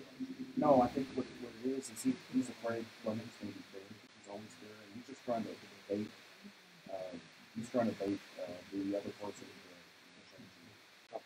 But he's just wildly inappropriate. The guy's always wildly inappropriate. We do some stuff on having to deal with somebody's adjusters is just insane. Because they go crazy, and of course it's their bottom line. The least amount that they give you, the better it is for their company to hold on. But it becomes ridiculous after a point. Well, essentially the job is to do it. Yeah. That's the main goal, is to make them fair as they could be so that they can save more money for their company. That's true. That's true. If they were fair, I'd probably be out of business. Because they wouldn't need you. No, they wouldn't be. Full-time radio host here. Oh, yeah. Starving full-time radio host. Hey guys, thanks for tuning in. Oh man. Okay. Ours is still streaming. I don't know how to call it. Oh, it's gonna stream all the way through. Well, mine is on my phone. I'm streaming all this. Yeah, good. A lot of people asking about the propositions. Oh, we can talk about the propositions. You know how I feel about the firefighters. I haven't seen a bunch of great people joining in. Okay. Oh man, we got a great crowd. Okay. Oh, so maybe let's go back. Go back with the State Farm having to pay $250,000, and Green $250,000. $250 million. A little too $250,000 wouldn't be $250 million for Judge Dixon.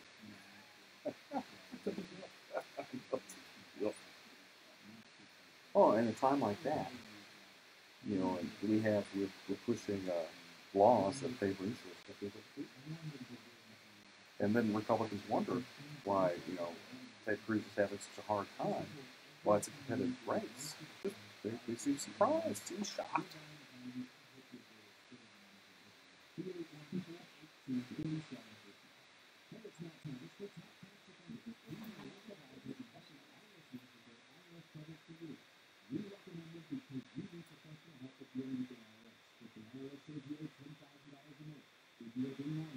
You can hear pretty well something with the background. Oh, I can hear it. No, I just hear you guys. I mean, Oh my god. Oh my gosh. I don't even know. I didn't even pay attention. Once it started, I was listening and laughing. It's a good show. Feel free to jump in. We talk smack for a little bit. Oh, I was laughing. I shouldn't know. I'm still, to be fair, I have two kids, a 5-year-old and a 2-year-old. I can just imagine having three-year-olds, three-year-olds. Two and a half. So they're doing the trouble twos right now? Oh, Yes. Okay. I'm back with Eric Dick on my little show we got here with Philip Paul Bryant running shotgun. We've got a great law couple, Russell and Cynthia. Was it Newman? So then we're talking law and politics because that is just the most fun stuff to talk about on a Saturday afternoon, folks. It's just great. Okay, so what I saw in the news sometime back is State Farm agreed to pay $250 million, not thousand, not hundred, $250 million. A quarter of a billion. Quarter of a billion, and the allegations were that they fixed the judge. When I say fix the judge, there's an underlining case, and they got that judge kicked out to get another judge that they pretty much paid for to kick out a meritorious case, and they got sued over that and settled it for $250 million. Yeah, this was Illinois. You know how to do Chicago politics style, right? I think it was the state Supreme Court. From what I saw, it was a state Supreme Court case. A judge was originally, I guess he was an appellate judge in the circuit court for a little bit, and then I guess when the seat came open, they threw looks like it was about $5 or $6 million behind his campaign. $5 or $6 Supreme Court million with the M. Bigger question is, can we get some of these State Farm PACs to donate to some of our judges? Just kidding. How about donating to us? Well, I think okay. So let's break this down a little bit because this could go a lot of different ways. So you've got an insurance company, the biggest one in the nation. People wonder why I jump up and down and say, don't get State Farm, it's the worst one. All my newsletters, number one, say, State Farm, they're vindictive. They're going to find any way to take advantage of you. I love their commercials, though, man. I mean, have you seen their commercials? It's good stuff. It is good stuff. You put your heels together and then say... And they're there when they need the money, but whenever it's time to pay the claim, apparently they aren't. They say, too bad, so sad, call your dad, go sue us. And if you get a good judge, then they're going to pay $5 billion to kick out that judge to get someone else. It seems like, it looks like there was an original case that I guess the plaintiffs won about $8 billion. And so the case was already won, and it looks like they went back, got this judge on the bench, and allowed this judge to then go back and undo the case. Well, of course. That's pretty gangster, even for Chicago, even for Illinois. That's pretty gangster stuff. Cheaper than paying $8 billion. Yes, just a little. What do you think about that, Russell? What do you think about State Farm trying to fix a judge? We see that going on in Harris County in the criminal courts. Well, I think people think that can happen, but I don't actually see it happening. But one of the questions I have about that is, if State Farm is being called out on this one, how many times has it happened in the past? That's a great question that I would have about this problem that's presented in Chicago. I see it every day, folks. I see it all the time, every day with State Farm. So I'm just gonna tell you about it. If State Farm does you wrong, you hire an attorney, you sue them. Your choices are take it to the box or walk away. And that's they don't care. They make you try cases. They'll spend, the last one I tried, they spent maybe $400,000 or $500,000, and this is over like a $10,000 dispute, folks. It's not over much money. It's over $10,000. They didn't pay the guy to replace his roof after there was storm damage that happened up in the Dallas area. He was upset. He's like, I've been paying into State Farm for all this time, And, I figure the least they do, I've been paying them, $3,000, $4,000, $5,000 a year. At least they do is, pay to fix my roof. But no. They made them take it to the box. 3 years later, we had a trial. So, it happens all the time. What their strategy is to just blow you out of the water. If they'll depose every single person. If you have an attorney proving up attorney fees, they'll depose you. So, y'all do, Cynthia, you do family law, right? Doing family law, I just have, you prove up attorney fees all the time. Either the husband will say, you made me do this stuff as a portion of equity since we're married, pay for my attorney fees. Or the wife, or there'll be a child support little fight. And it's like, you're making me have to do this, pay up my attorney fees. That's correct. Happens all the time, every day. Every day, somebody wants to find out, make sure that it's an equitable amount of attorney fees that are being paid on both sides. And there's some situations where you're entitled to the attorney fees. So if you file a motion for enforcement and you're successful, and when I say enforcement, that means, let's say your baby mama, to use a phrase, is not allowing you to see your kids according to an order. Well, judges don't like that, especially here in Harris County. We've got some really great family law judges on the bench right now. We do. And you're entitled to your attorney's fees if that judge feels that there was a violation of that order. So in those cases, how many of those cases have you seen? Just a guess. How many have you done in your life of those type of cases? I can't even count it. Like thousands, tens of thousands? I wouldn't say thousands. I'm not that old. But you'd say hundreds, like I would say probably about 100 at this point. Right, and then each week you've seen it 2, 3, 4 times, right? Yes, at least each week, 2, 3, just depending on our schedules. How many times has the opposing counsel thought it'd be a good idea to depose someone over the attorney fees? Absolutely none. In fact, we barely question each other most of the time if they're fairly reasonable. It's Under accepted hourly practice rate. at this point, isn't it? That's correct. Right. It's accepted practice on this point, especially on those types of cases. Now, what shocks me, get this, every single time I take a State Farm case to the box, they spend 3, 4, and this is nice, 3, 4, 8 hours deposing me over attorney fees. 8 hours. We call that being a bully. They're trying to intimidate and they're trying to make a point. And they're using you as part of it, obviously, because if one attorney says it's not worth it, then maybe the next person won't take a State Farm case. It's a deterrent on their part. Correct. They know that if they start doing it across the way, because obviously you have friends that are plaintiffs' attorneys, just like we have friends that are family law attorneys and criminal law attorneys, and so we talk. And there's certain cases in certain courts, which I won't say, that I may charge a little bit more because I know it may be a little more difficult to deal with. And I'm sure you and your friends discuss State Farm ad nauseum. Well, the good news is there's just not many people that take first-party insurance claims, especially with the current laws in place that are exceptionally favorable to insurance companies.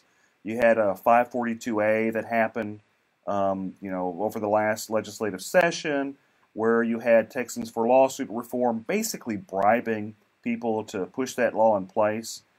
Just saying, and this is always their excuse, evil plaintiff lawyers, greedy plaintiff lawyers, they're taking advantage of everybody, and I just don't, fair enough. That's just their propaganda. And usually when there's propaganda, there's a reason for the propaganda. And I'm going kind of off on just a tangent. But since we're going off in this tangent, let's run with it a little bit. Another thing I want to talk about. What makes me upset about the State Farm case is my main man, Eric Dick, wasn't the attorney. Man,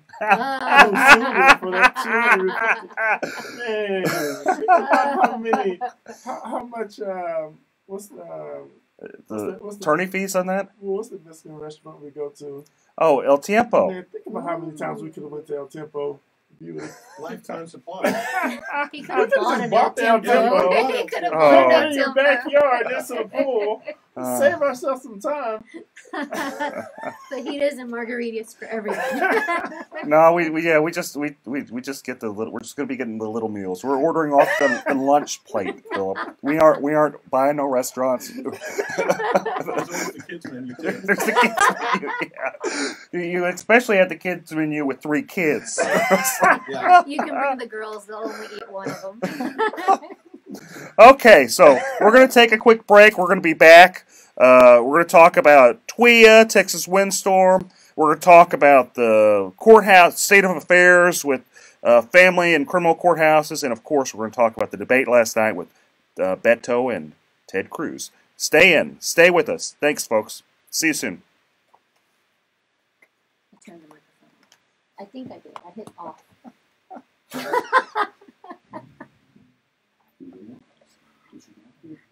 Oh man, that was funny. That was. Oh man. What's up, bro? No, I've been doing this 100 ounces of water a day, trying to make sure I stay hydrated, and I'm like, because it helps with your like intake of food as well. So yeah, it fills me up, and so that doesn't bode well for sitting anywhere for an hour or two. So. I always try to. I get really bad reflux, so I try to drink water and eat healthy. All the avoid all the stuff you like. Everything that's good. Exactly. Everything that tastes good.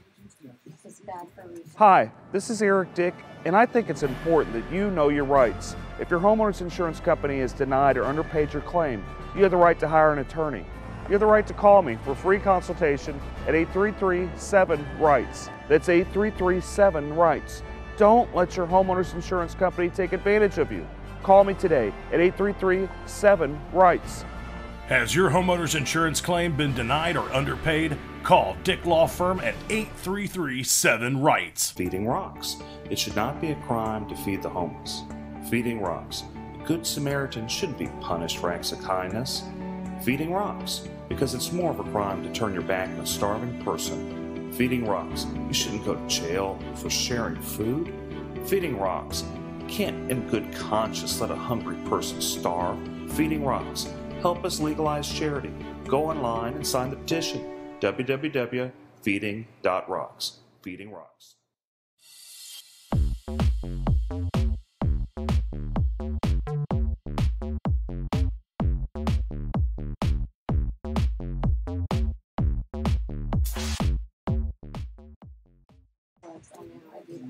Life well lived might be better than a long life. Well, I got kids too. I'm not going short. Yeah, the 2-year-old. That's. You guys got. You're not a spring chicken when you had the kiddos, which ain't nothing.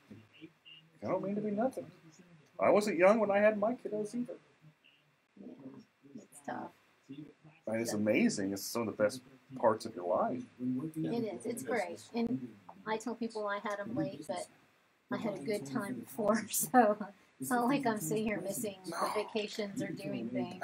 No, and you got your kiddos, and the way they look at you, the way the things they do is just so adorable. How they interact. They're happy just to sit on you and watch TV. For like a short period. They will manipulate you the rest of your life. They try. They try. Very much the Hispanic mama, so.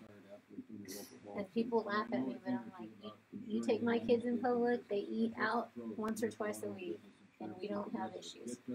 Well, nothing's wrong with that. I sit there. I may not eat, but it's just to train them as they get older so they know how to behave when you're in public, because we eat out probably 2 or 3 times a week with them, and then ourselves forget it, we eat. Nothing's wrong with that. And y'all you're in the swamp. You're chugging along. You got like doing family law and criminal law. That's tough. That's tough work. Slow down. We had them in the NICU for 6 weeks. They were home for 2 weeks when we tried a sexual assault case in Galveston. So we were leaving them at 7 with the nanny and getting back at 7 and then taking care of them, and they weren't sleeping through the nights. So So we were living on an hour and a half to 2 hours of sleep a night while we tried the sexual assault case. It was crazy. I think about it now, and I can't even believe we survived. It's awesome. It's just awesome in itself, and that y'all are able to push a successful law firm, and you got 3 kiddos, like young kiddos, and just doing it. I mean, you aren't sleeping, but you're doing it. Well, we have a lot of, we have extended family. My family, I come from a very big family, and so they help out quite a bit. And then, like today, I was lucky my secretary's daughter had early childhood development as her major, so she's in student teaching and not making money. So she's happy to come over on Saturdays and take care of the kids for us for a few hours for not that much. And I mean, otherwise that would be kind of here. You know, our family wants to do things with their families too. I know. My mom's playing with my kids now too. I mean, we're lucky. A lot of people don't have extended family to help, so I'm very, very blessed. Getting close. So just push on, right? Y'all tell me when, and I'll do on. All right, folks, we're back. I've got a bunch of great people here. Philip Paul Bryant, Russell, and Cynthia Newman.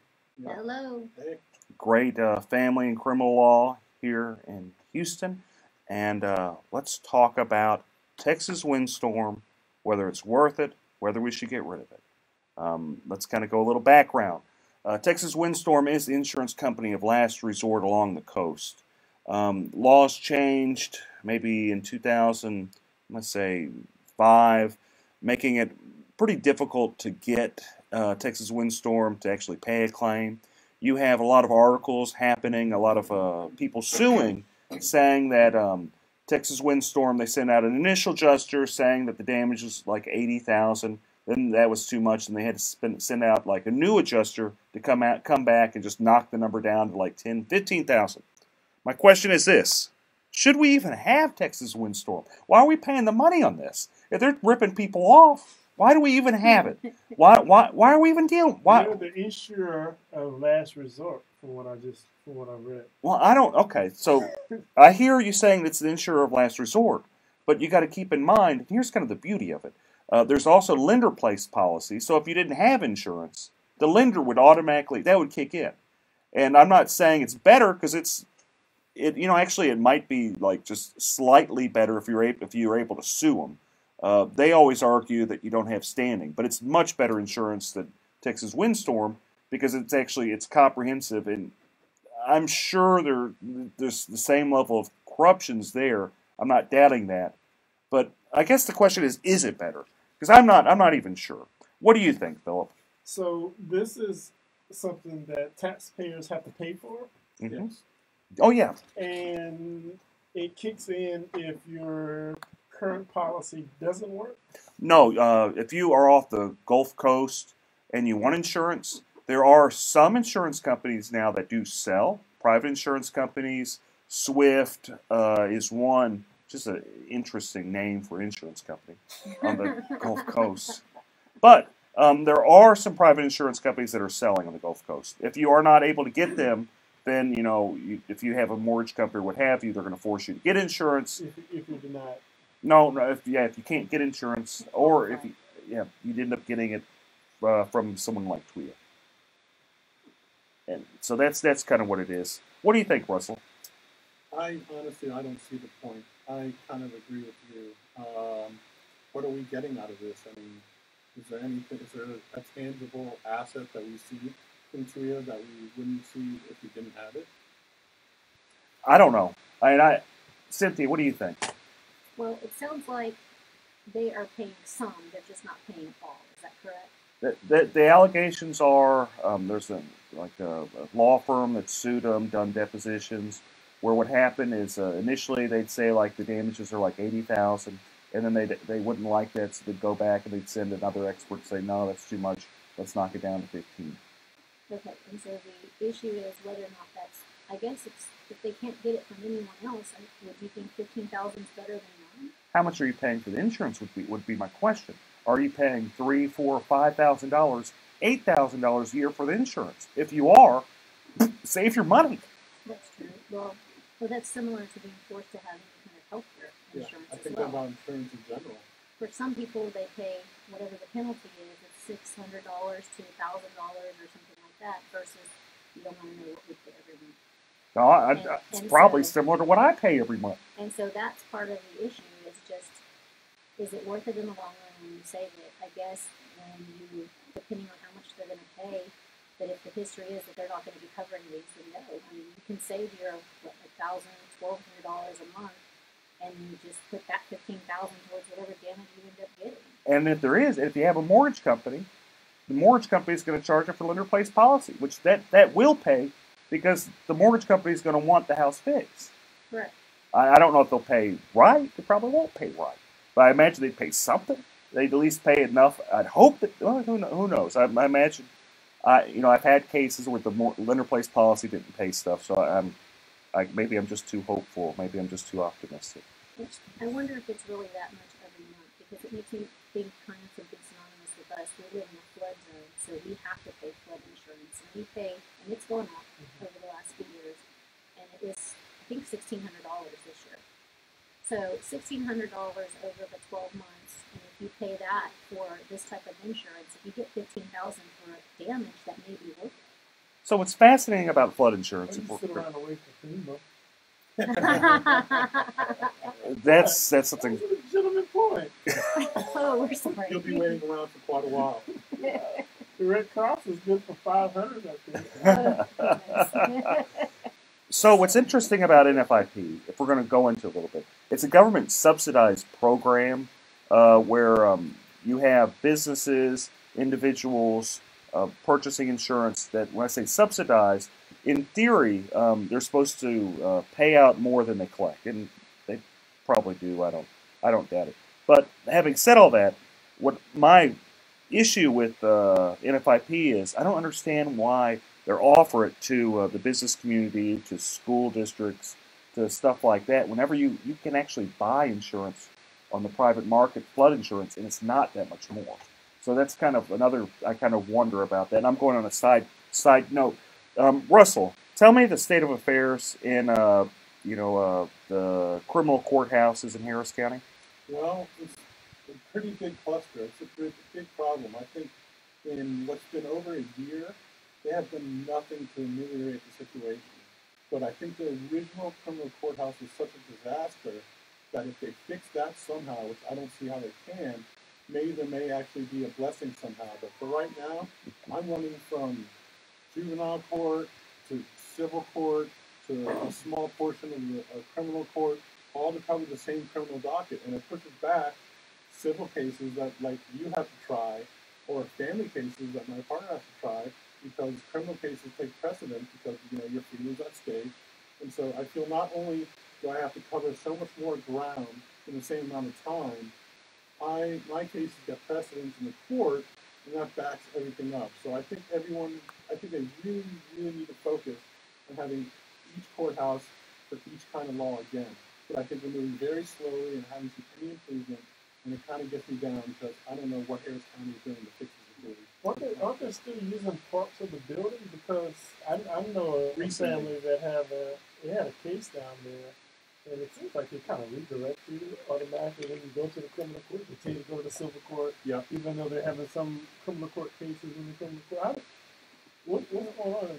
What do you think, Cynthia? They may try the cases in different courts. So let's say for regular settings, you have regular court appearances, you go to the civil courthouse. Right. Well, one day you may show up, if you're set for trial, they're going to send you back to another courthouse to actually try the case. So it can get confusing for people, and they have now opened up the 20th floor.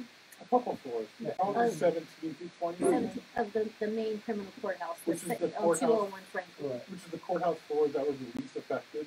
What they're saying is it's the easiest ones to open.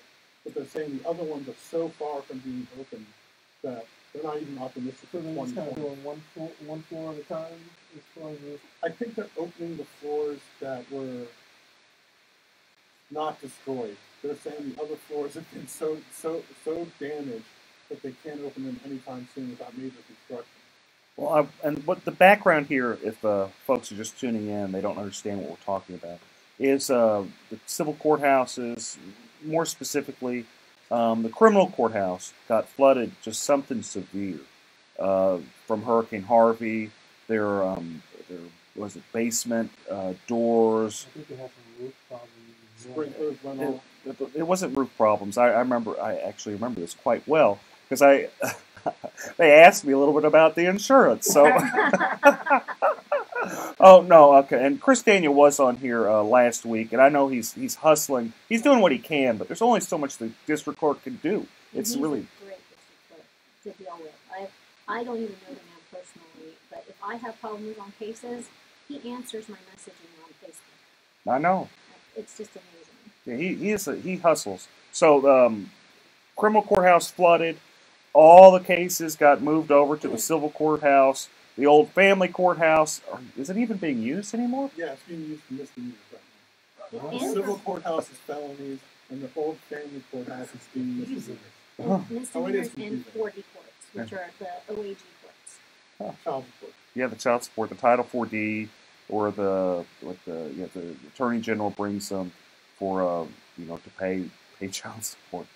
Yeah. So what kind of cases do you do, Russell? I've tried everything from Class C tickets to murder. I mean, You got a murder case? Yeah, sure. DWIs, ag assaults. DWI, you could have represented Vito. Yeah, right. And you know what? If I did, no one would know about it. Well, we'll get into that. That might be a good segue. So if people want to find out about you, Russell, where do they look? Well, you can type in my name in Google, and the first thing that comes up is my website, but officially it's newmanandrodriguez.com, and it gives us a little dossier about who we are, and we're just fighters. We fight our cases. We don't plead. We rarely work them out, and we come out on top if you hire us. Perfect. Hang out between the courts and watch them run from one court to another. Absolutely. That's awesome. We're going to be right back, folks. Stay tuned. We're talking about Beto versus Cruz, the debate. Thanks, guys.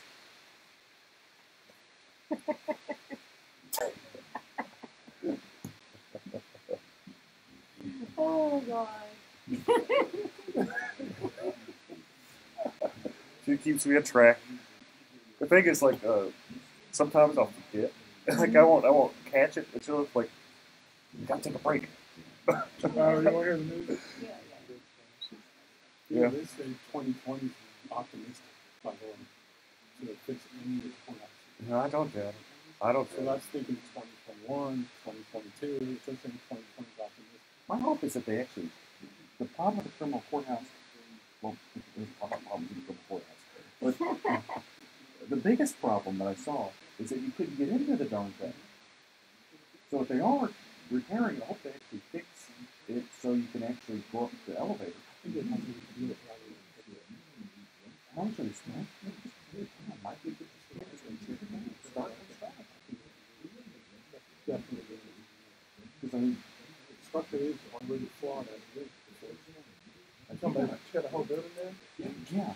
You know how long does it take you to get to the adult series? Sometimes even if I'm on bond, all I know, my bond could be surrendered and revoked, and I'm there on time.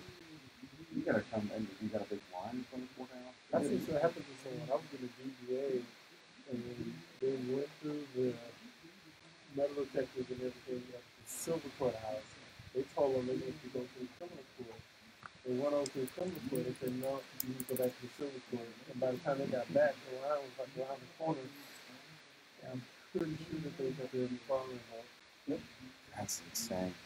And they wonder why why people have big problems with criminal justice. They wonder why people are upset with criminal justice. Yeah, I have to. Hey, you were there on time. They tell you to go to the wrong building, and now they revoke your bond and put you back in jail. That's you got to show up to court for 2 hours. They wonder. Huh. Smoking always affected my daily life because I was a closet smoker. It really sort of became me kind of that. And my boss is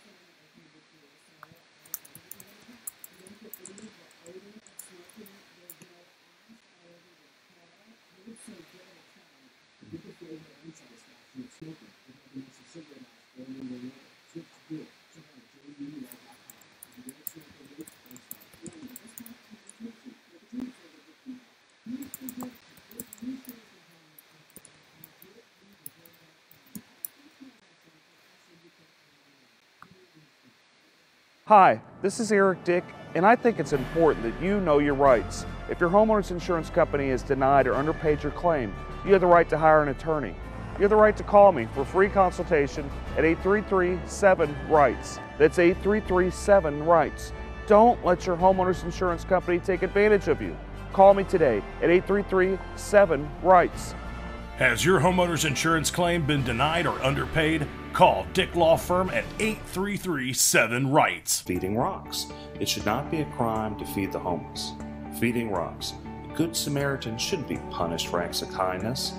Feeding rocks. Because it's more of a crime to turn your back on a starving person. Feeding rocks. You shouldn't go to jail for sharing food. Feeding rocks. You can't in good conscience let a hungry person starve. Feeding rocks. Help us legalize charity. Go online and sign the petition. www.feeding.rocks. Feeding Rocks.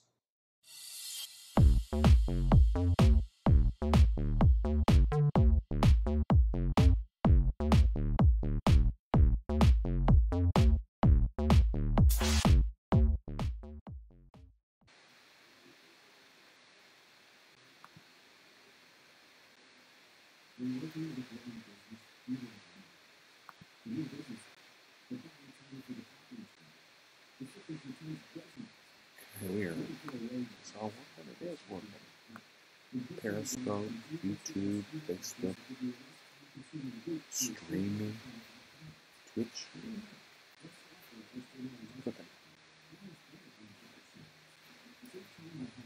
How you guys on Instagram doing? Thumbs up?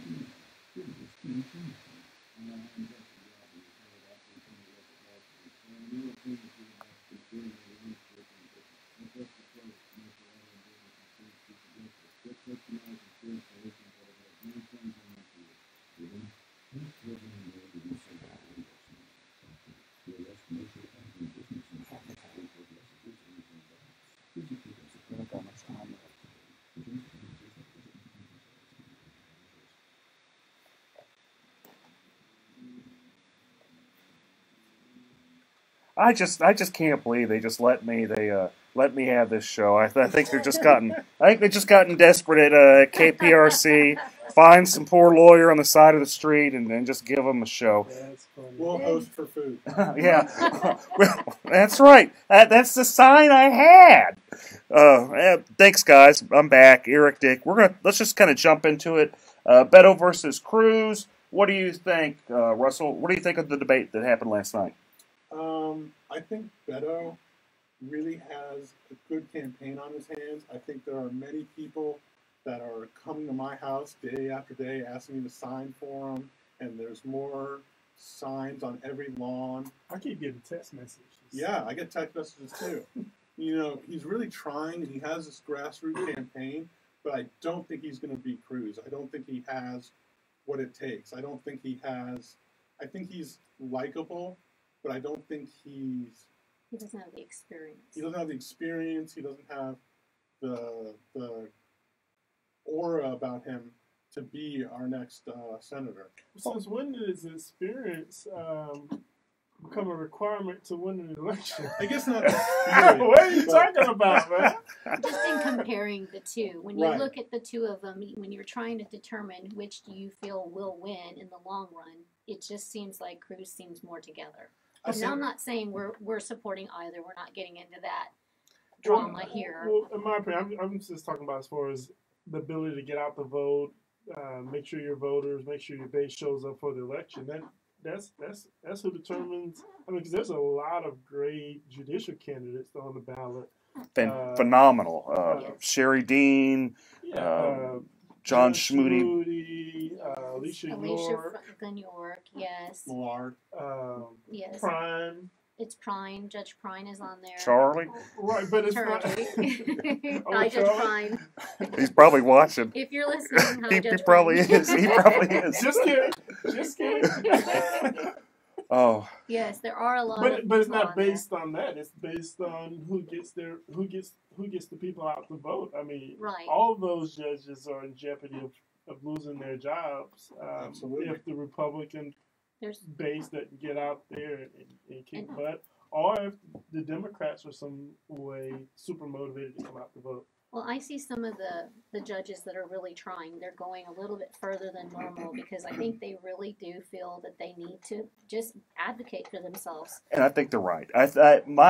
Just me sitting on the sidelines here, I see that I've never seen so many signs. I've never seen so much support for a Democrat running for U.S. Senate. I'm not saying he's going to win because he's not. He doesn't have the ability to get Republicans to support him, and unfortunately, Texas is at least 2/3. I'll be generous and say 60% Republican. And I'm not saying the Republicans like Ted Cruz, because a lot of them don't. Shockingly, a very large amount of them don't. I'm sorry, folks, they don't. I have county commissioners in Harris County telling me what a SOB he is. And these are people in his own county.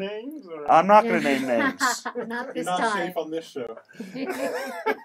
I'm not going to name names, but if you know me, you can deduct it pretty quick. But I have, Only 4 of them. I know there's only 4 of them. But anyway, my point is this, is that for Beto to win, and I think he had more of a shot prior to the debate, but for him to win, he has to have crossover appeal, and all he did is he showed he was a liberal Democrat. Correct. Moderates wanted to vote for him. They still don't like Ted Cruz. I don't know whether they're going to vote or not.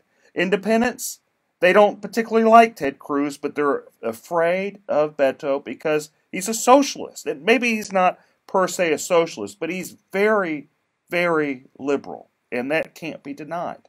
So that's it. I think the race truly is Beto's to lose, and he's losing it. And you think if he was in the middle, he'd have a greater shot at that point? I absolutely think he could win.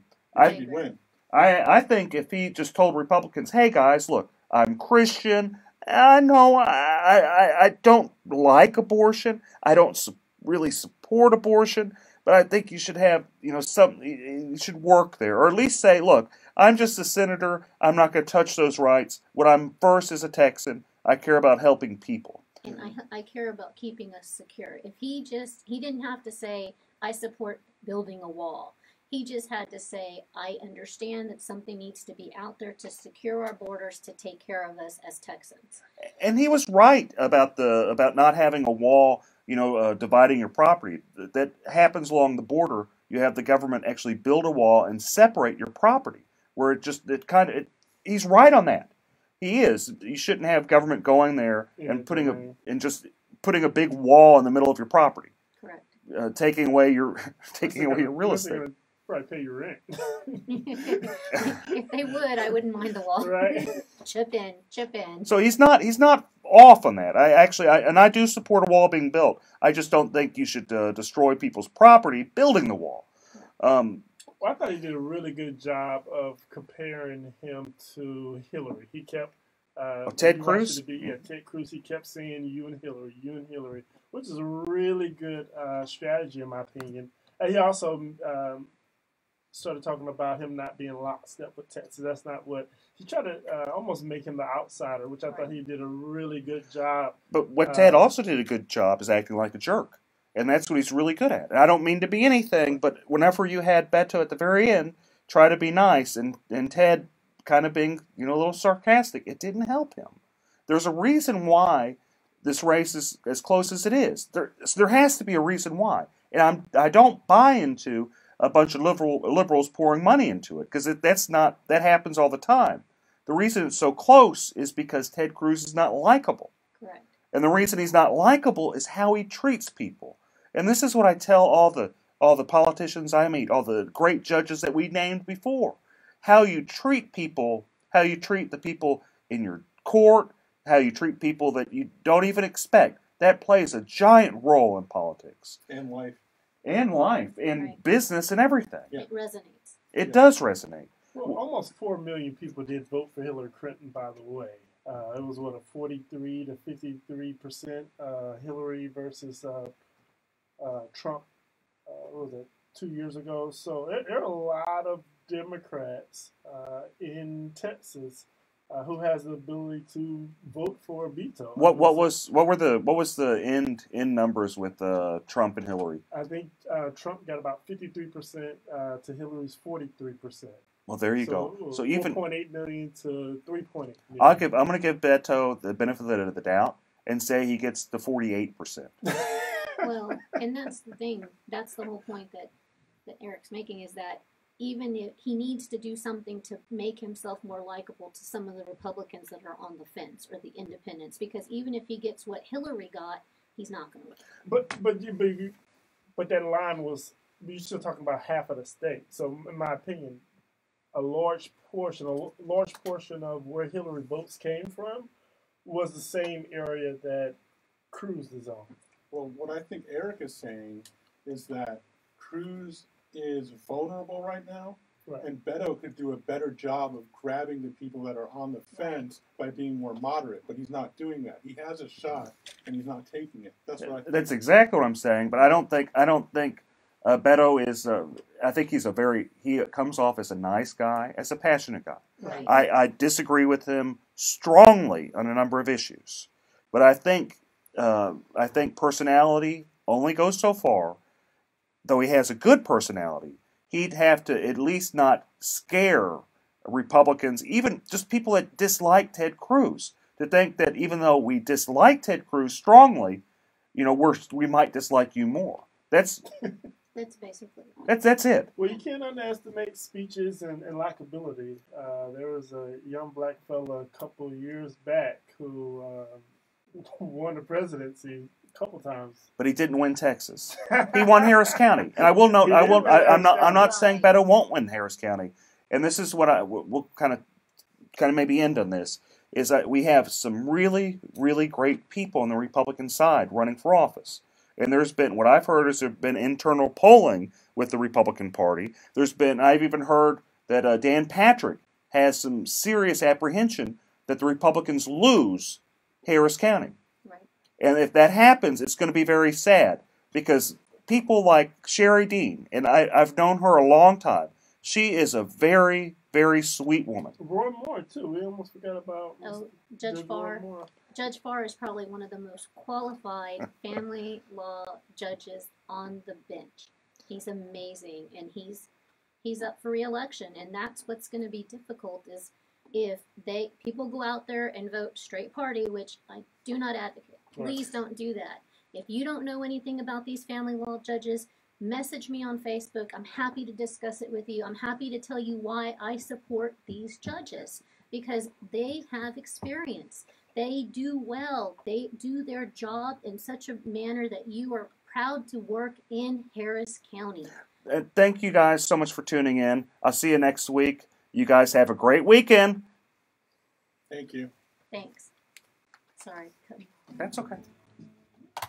I talk way too much. Everyone, thanks for tuning in. Hope to hear from you soon. Hope to hear your comments. Thank you. Bye. Thanks a lot, everybody. We appreciate you watching.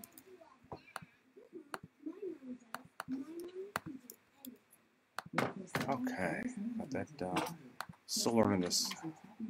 Hi, this is Eric Dick, and I think it's important that you know your rights. If your homeowner's insurance company has denied or underpaid your claim, you have the right to hire an attorney. You have the right to call me for a free consultation at 833-7-RIGHTS. That's 833-7-RIGHTS. Don't let your homeowner's insurance company take advantage of you. Call me today at 833-7-RIGHTS. Has your homeowner's insurance claim been denied or underpaid? Call Dick Law Firm at 833-7-RIGHTS. Feeding rocks. It should not be a crime to feed the homeless. Feeding rocks. A good Samaritan shouldn't be punished for acts of kindness. Feeding rocks. Because it's more of a crime to turn your back on a starving person. Feeding rocks. You shouldn't go to jail for sharing food. Feeding rocks. You can't in good conscience let a hungry person starve. Feeding rocks. Help us legalize charity. Go online and sign the petition.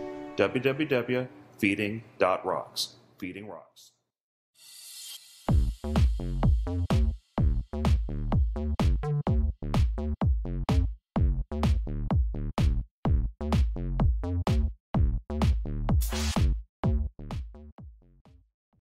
A Houston man tonight is taking on the city of Houston. He is suing, saying he has the constitutional right to feed the homeless this Thanksgiving and any other day that he chooses. Fox 26's Donnelly Keith is live at Houston City Hall with more details on this. Donnelly?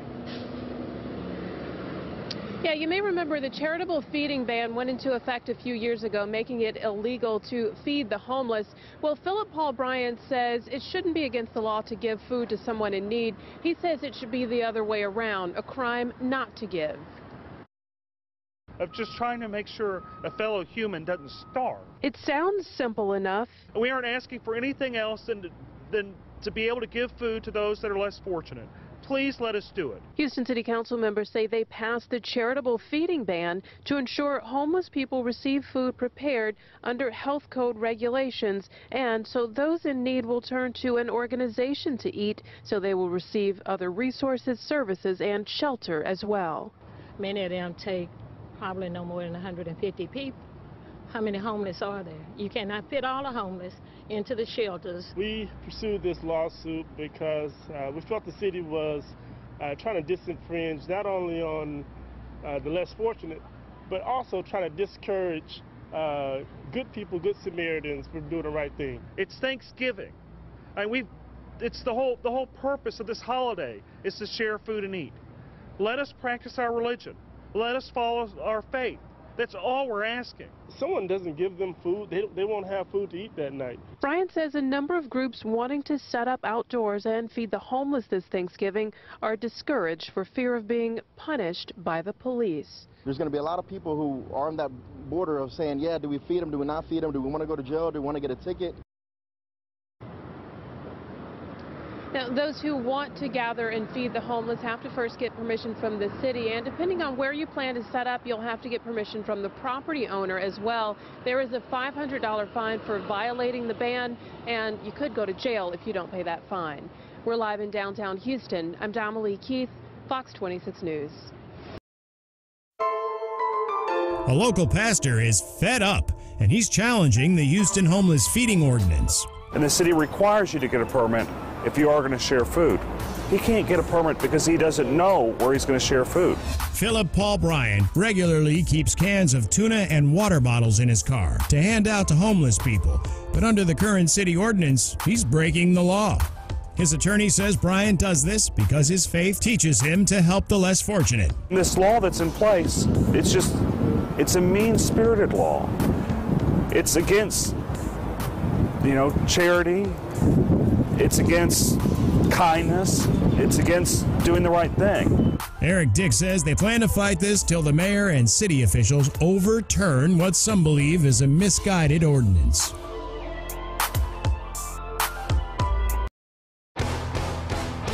A Houstonian claiming his religious freedom is being denied might soon see his lawsuit against the city dismissed. And it appeared that Judge Kyle Carter was thinking about dismissing the case, saying that Philip doesn't have standing. Philip Paul Bryant filed a lawsuit in 2017 claiming his religious rights to charitable giving were being infringed upon by a 2012 Houston Feeding the Homeless ordinance. In the city of Houston, you can give 5 homeless people a sandwich, but that 6th sandwich, that's the one that will cost you. Could be fined $500 to $2,000, or you can even take the risk with going to jail. According to his attorney, Eric Dick, Bryant's case may not find a home in Harris County Civil Court. They're saying that my client, he waited over a year to file a lawsuit since he found out about the law. If people just found out about the law and they want to sue the city for this illegal act, I'm happy to represent them for free. I think that it's a mean world whenever acts of charity are criminal. To be fair, the ordinance doesn't outright ban the giving of food to the homeless. It just creates a lot of hurdles to jump through to do it lawfully. My children are a big deal in this, and teaching them how to give to the community. If they want to make 10 sack lunches and go hand them around downtown Houston, I shouldn't have to go to my government office in order to obtain permission just to give those sandwiches.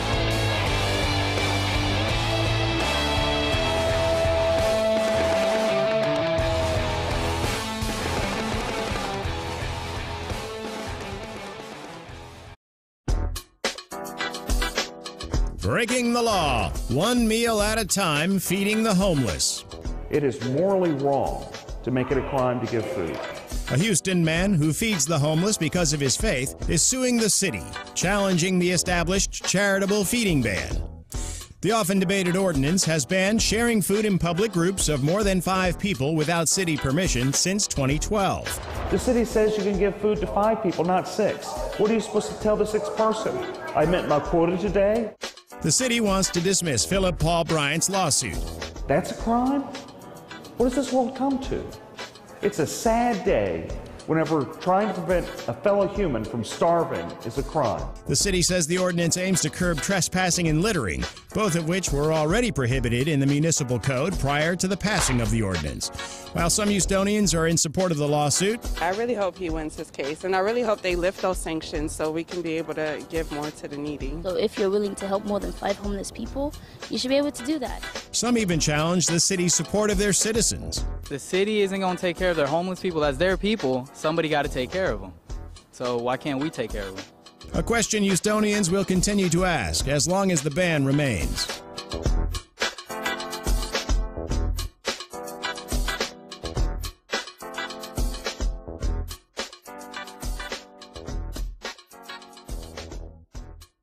Property damage from Hurricane Harvey is devastating. That pain has been made worse by your insurance company underpaying or outright denying your claim, sometimes without even inspecting your home. I'm attorney Eric Dick, and it's my job to make insurance companies accountable. If you feel you've been taken advantage of by a greedy insurance company, call me today at 833-3HARVEY, 833-3HARVEY. That's 833-3HARVEY. Call me right now. A Houston man tonight is taking on the city of Houston. He is suing, saying he has the constitutional right to feed the homeless this Thanksgiving and any other day that he chooses. Fox 26's Domily Keith is live at Houston City Hall with more details on this. Domily? Yeah, you may remember the charitable feeding ban went into effect a few years ago, making it illegal to feed the homeless. Well, Philip Paul Bryant says it shouldn't be against the law to give food to someone in need. He says it should be the other way around, a crime not to give. Of just trying to make sure a fellow human doesn't starve. It sounds simple enough. We aren't asking for anything else than to be able to give food to those that are less fortunate. Please let us do it. Houston City Council members say they passed the charitable feeding ban to ensure homeless people receive food prepared under health code regulations, and so those in need will turn to an organization to eat, so they will receive other resources, services, and shelter as well. Many of them take probably no more than 150 people. How many homeless are there? You cannot fit all the homeless into the shelters. We pursued this lawsuit because we felt the city was trying to disenfringe not only on the less fortunate, but also trying to discourage good people, good Samaritans from doing the right thing. It's Thanksgiving. It's the whole purpose of this holiday is to share food and eat. Let us practice our religion. Let us follow our faith. That's all we're asking. If someone doesn't give them food, they won't have food to eat that night. Bryant says a number of groups wanting to set up outdoors and feed the homeless this Thanksgiving are discouraged for fear of being punished by the police. There's going to be a lot of people who are on that border of saying, yeah, do we feed them, do we not feed them, do we want to go to jail, do we want to get a ticket? Now, those who want to gather and feed the homeless have to first get permission from the city, and depending on where you plan to set up, you'll have to get permission from the property owner as well. There is a $500 fine for violating the ban, and you could go to jail if you don't pay that fine. We're live in downtown Houston. I'm Domily Keith, Fox 26 News. A local pastor is fed up, and he's challenging the Houston homeless feeding ordinance. And the city requires you to get a permit if you are going to share food. He can't get a permit because he doesn't know where he's going to share food. Philip Paul Bryant regularly keeps cans of tuna and water bottles in his car to hand out to homeless people. But under the current city ordinance, he's breaking the law. His attorney says Bryant does this because his faith teaches him to help the less fortunate. This law that's in place, it's a mean-spirited law. It's against, charity. It's against kindness. It's against doing the right thing. Eric Dick says they plan to fight this till the mayor and city officials overturn what some believe is a misguided ordinance.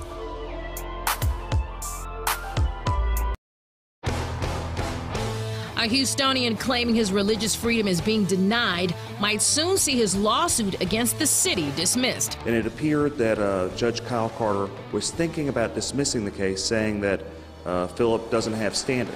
Philip Paul Bryant filed a lawsuit in 2017 claiming his religious rights to charitable giving were being infringed upon by a 2012 Houston Feeding the Homeless ordinance. In the city of Houston, you can give 5 homeless people a sandwich, but that 6th sandwich, that's the one that will cost you. Could be fined $500 to $2,000, or you could even take the risk with going to jail. According to his attorney, Eric Dick, Bryant's case may not find a home in Harris County Civil Court. They're saying that my client, he waited over a year to file a lawsuit since he found out about the law. If people just found out about the law and they want to sue the city for this illegal act, I'm happy to represent them for free. I think that it's a mean world whenever acts of charity are criminal. To be fair, the ordinance doesn't outright ban the giving of food to the homeless. It just creates a lot of hurdles to jump through to do it lawfully. My children are a big deal in this, and teaching them how to give to the community. If they want to make 10 sack lunches and go hand them around downtown Houston, I shouldn't have to go to my government office in order to obtain permission just to give those sandwiches.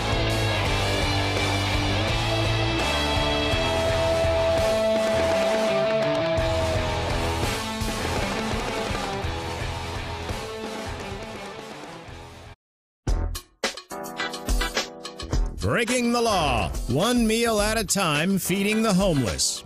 It is morally wrong to make it a crime to give food. A Houston man who feeds the homeless because of his faith is suing the city, challenging the established charitable feeding ban. The often debated ordinance has banned sharing food in public groups of more than 5 people without city permission since 2012. The city says you can give food to 5 people, not 6. What are you supposed to tell the 6th person? I met my quota today? The city wants to dismiss Philip Paul Bryant's lawsuit. That's a crime? What does this world come to? It's a sad day whenever trying to prevent a fellow human from starving is a crime. The city says the ordinance aims to curb trespassing and littering, both of which were already prohibited in the municipal code prior to the passing of the ordinance. While some Houstonians are in support of the lawsuit, I really hope he wins his case, and I really hope they lift those sanctions so we can be able to give more to the needy. So if you're willing to help more than 5 homeless people, you should be able to do that. Some even challenge the city's support of their citizens. The city isn't going to take care of their homeless people. As their people, somebody got to take care of them. So why can't we take care of them? A question Houstonians will continue to ask as long as the ban remains.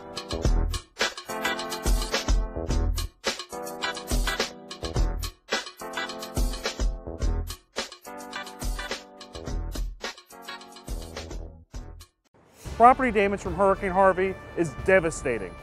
That pain has been made worse by your insurance company underpaying or outright denying your claim, sometimes without even inspecting your home. I'm attorney Eric Dick, and it's my job to make insurance companies accountable. If you feel you've been taken advantage of by a greedy insurance company, call me today at 833-3HARVEY, 833-3HARVEY. That's 833-3HARVEY. Call me right now. A Houston man tonight is taking on the city of Houston. He is suing, saying he has the constitutional right to feed the homeless this Thanksgiving and any other day that he chooses. Fox 26's Domalee Keith is live at Houston City Hall with more details on this. Domalee? Yeah, you may remember the charitable feeding ban went into effect a few years ago, making it illegal to feed the homeless. Well, Philip Paul Bryant says it shouldn't be against the law to give food to someone in need. He says it should be the other way around, a crime not to give. Of just trying to make sure a fellow human doesn't starve. It sounds simple enough. We aren't asking for anything else than to be able to give food to those that are less fortunate. please let us do it. Houston City Council members say they passed the charitable feeding ban to ensure homeless people receive food prepared under health code regulations, and so those in need will turn to an organization to eat, so they will receive other resources, services, and shelter as well. Many of them take probably no more than 150 people. How many homeless are there? You cannot fit all the homeless into the shelters. We pursued this lawsuit because we felt the city was trying to disenfringe not only on the less fortunate, but also trying to discourage good people, good Samaritans from doing the right thing. It's Thanksgiving. It's the whole purpose of this holiday is to share food and eat. Let us practice our religion. Let us follow our faith. That's all we're asking. If someone doesn't give them food, they won't have food to eat that night. Brian says a number of groups wanting to set up outdoors and feed the homeless this Thanksgiving are discouraged for fear of being punished by the police. There's going to be a lot of people who are on that border of saying, yeah, do we feed them, do we not feed them, do we want to go to jail, do we want to get a ticket? Now, those who want to gather and feed the homeless have to first get permission from the city, and depending on where you plan to set up, you'll have to get permission from the property owner as well. There is a $500 fine for violating the ban, and you could go to jail if you don't pay that fine. We're live in downtown Houston. I'm Damalie Keith, Fox 26 News. A local pastor is fed up, and he's challenging the Houston homeless feeding ordinance. And the city requires you to get a permit if you are going to share food. He can't get a permit because he doesn't know where he's going to share food. Philip Paul Bryan regularly keeps cans of tuna and water bottles in his car to hand out to homeless people, but under the current city ordinance, he's breaking the law. His attorney says Bryan does this because his faith teaches him to help the less fortunate. This law that's in place, it's a mean-spirited law. It's against, charity. It's against kindness. It's against doing the right thing. Eric Dick says they plan to fight this till the mayor and city officials overturn what some believe is a misguided ordinance.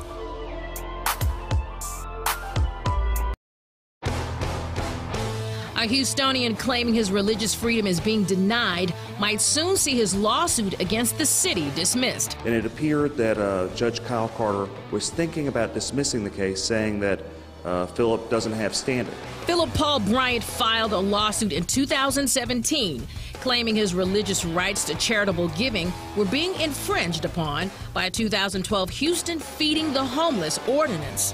In the city of Houston, you can give 5 homeless people a sandwich, but that 6th sandwich, that's the one that will cost you. Could be fined $500 to $2,000, or you could even take the risk with going to jail. According to his attorney, Eric Dick, Bryant's case may not find a home in Harris County Civil Court. They're saying that my client, he waited over a year to file a lawsuit since he found out about the law.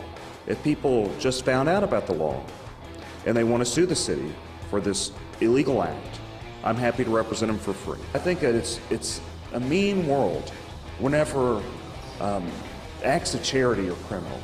To be fair, the ordinance doesn't outright ban the giving of food to the homeless. It just creates a lot of hurdles to jump through to do it lawfully. My children are a big deal in this, and teaching them how to give to the community. If they want to make 10 sack lunches and go hand them around downtown Houston, I shouldn't have to go to my government office in order to obtain permission just to give those sandwiches.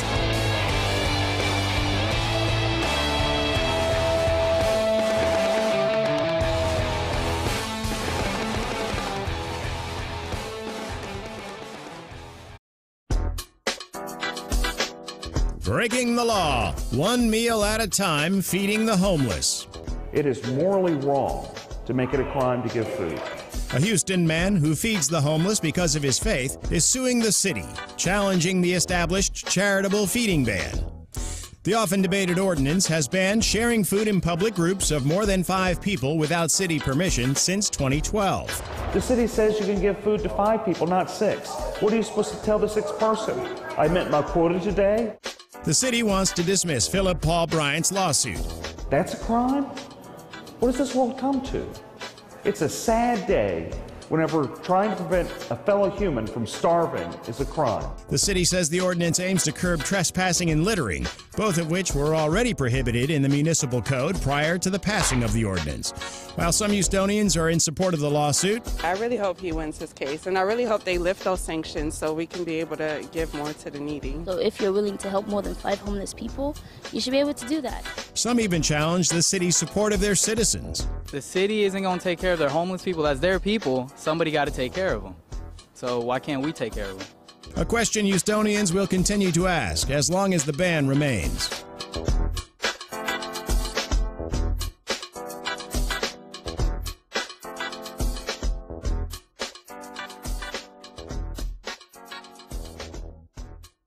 Property damage from Hurricane Harvey is devastating. That pain has been made worse by your insurance company underpaying or outright denying your claim, sometimes without even inspecting your home. I'm attorney Eric Dick, and it's my job to make insurance companies accountable. If you feel you've been taken advantage of by a greedy insurance company, call me today at 833-3HARVEY, 833-3HARVEY. That's 833-3HARVEY. Call me right now.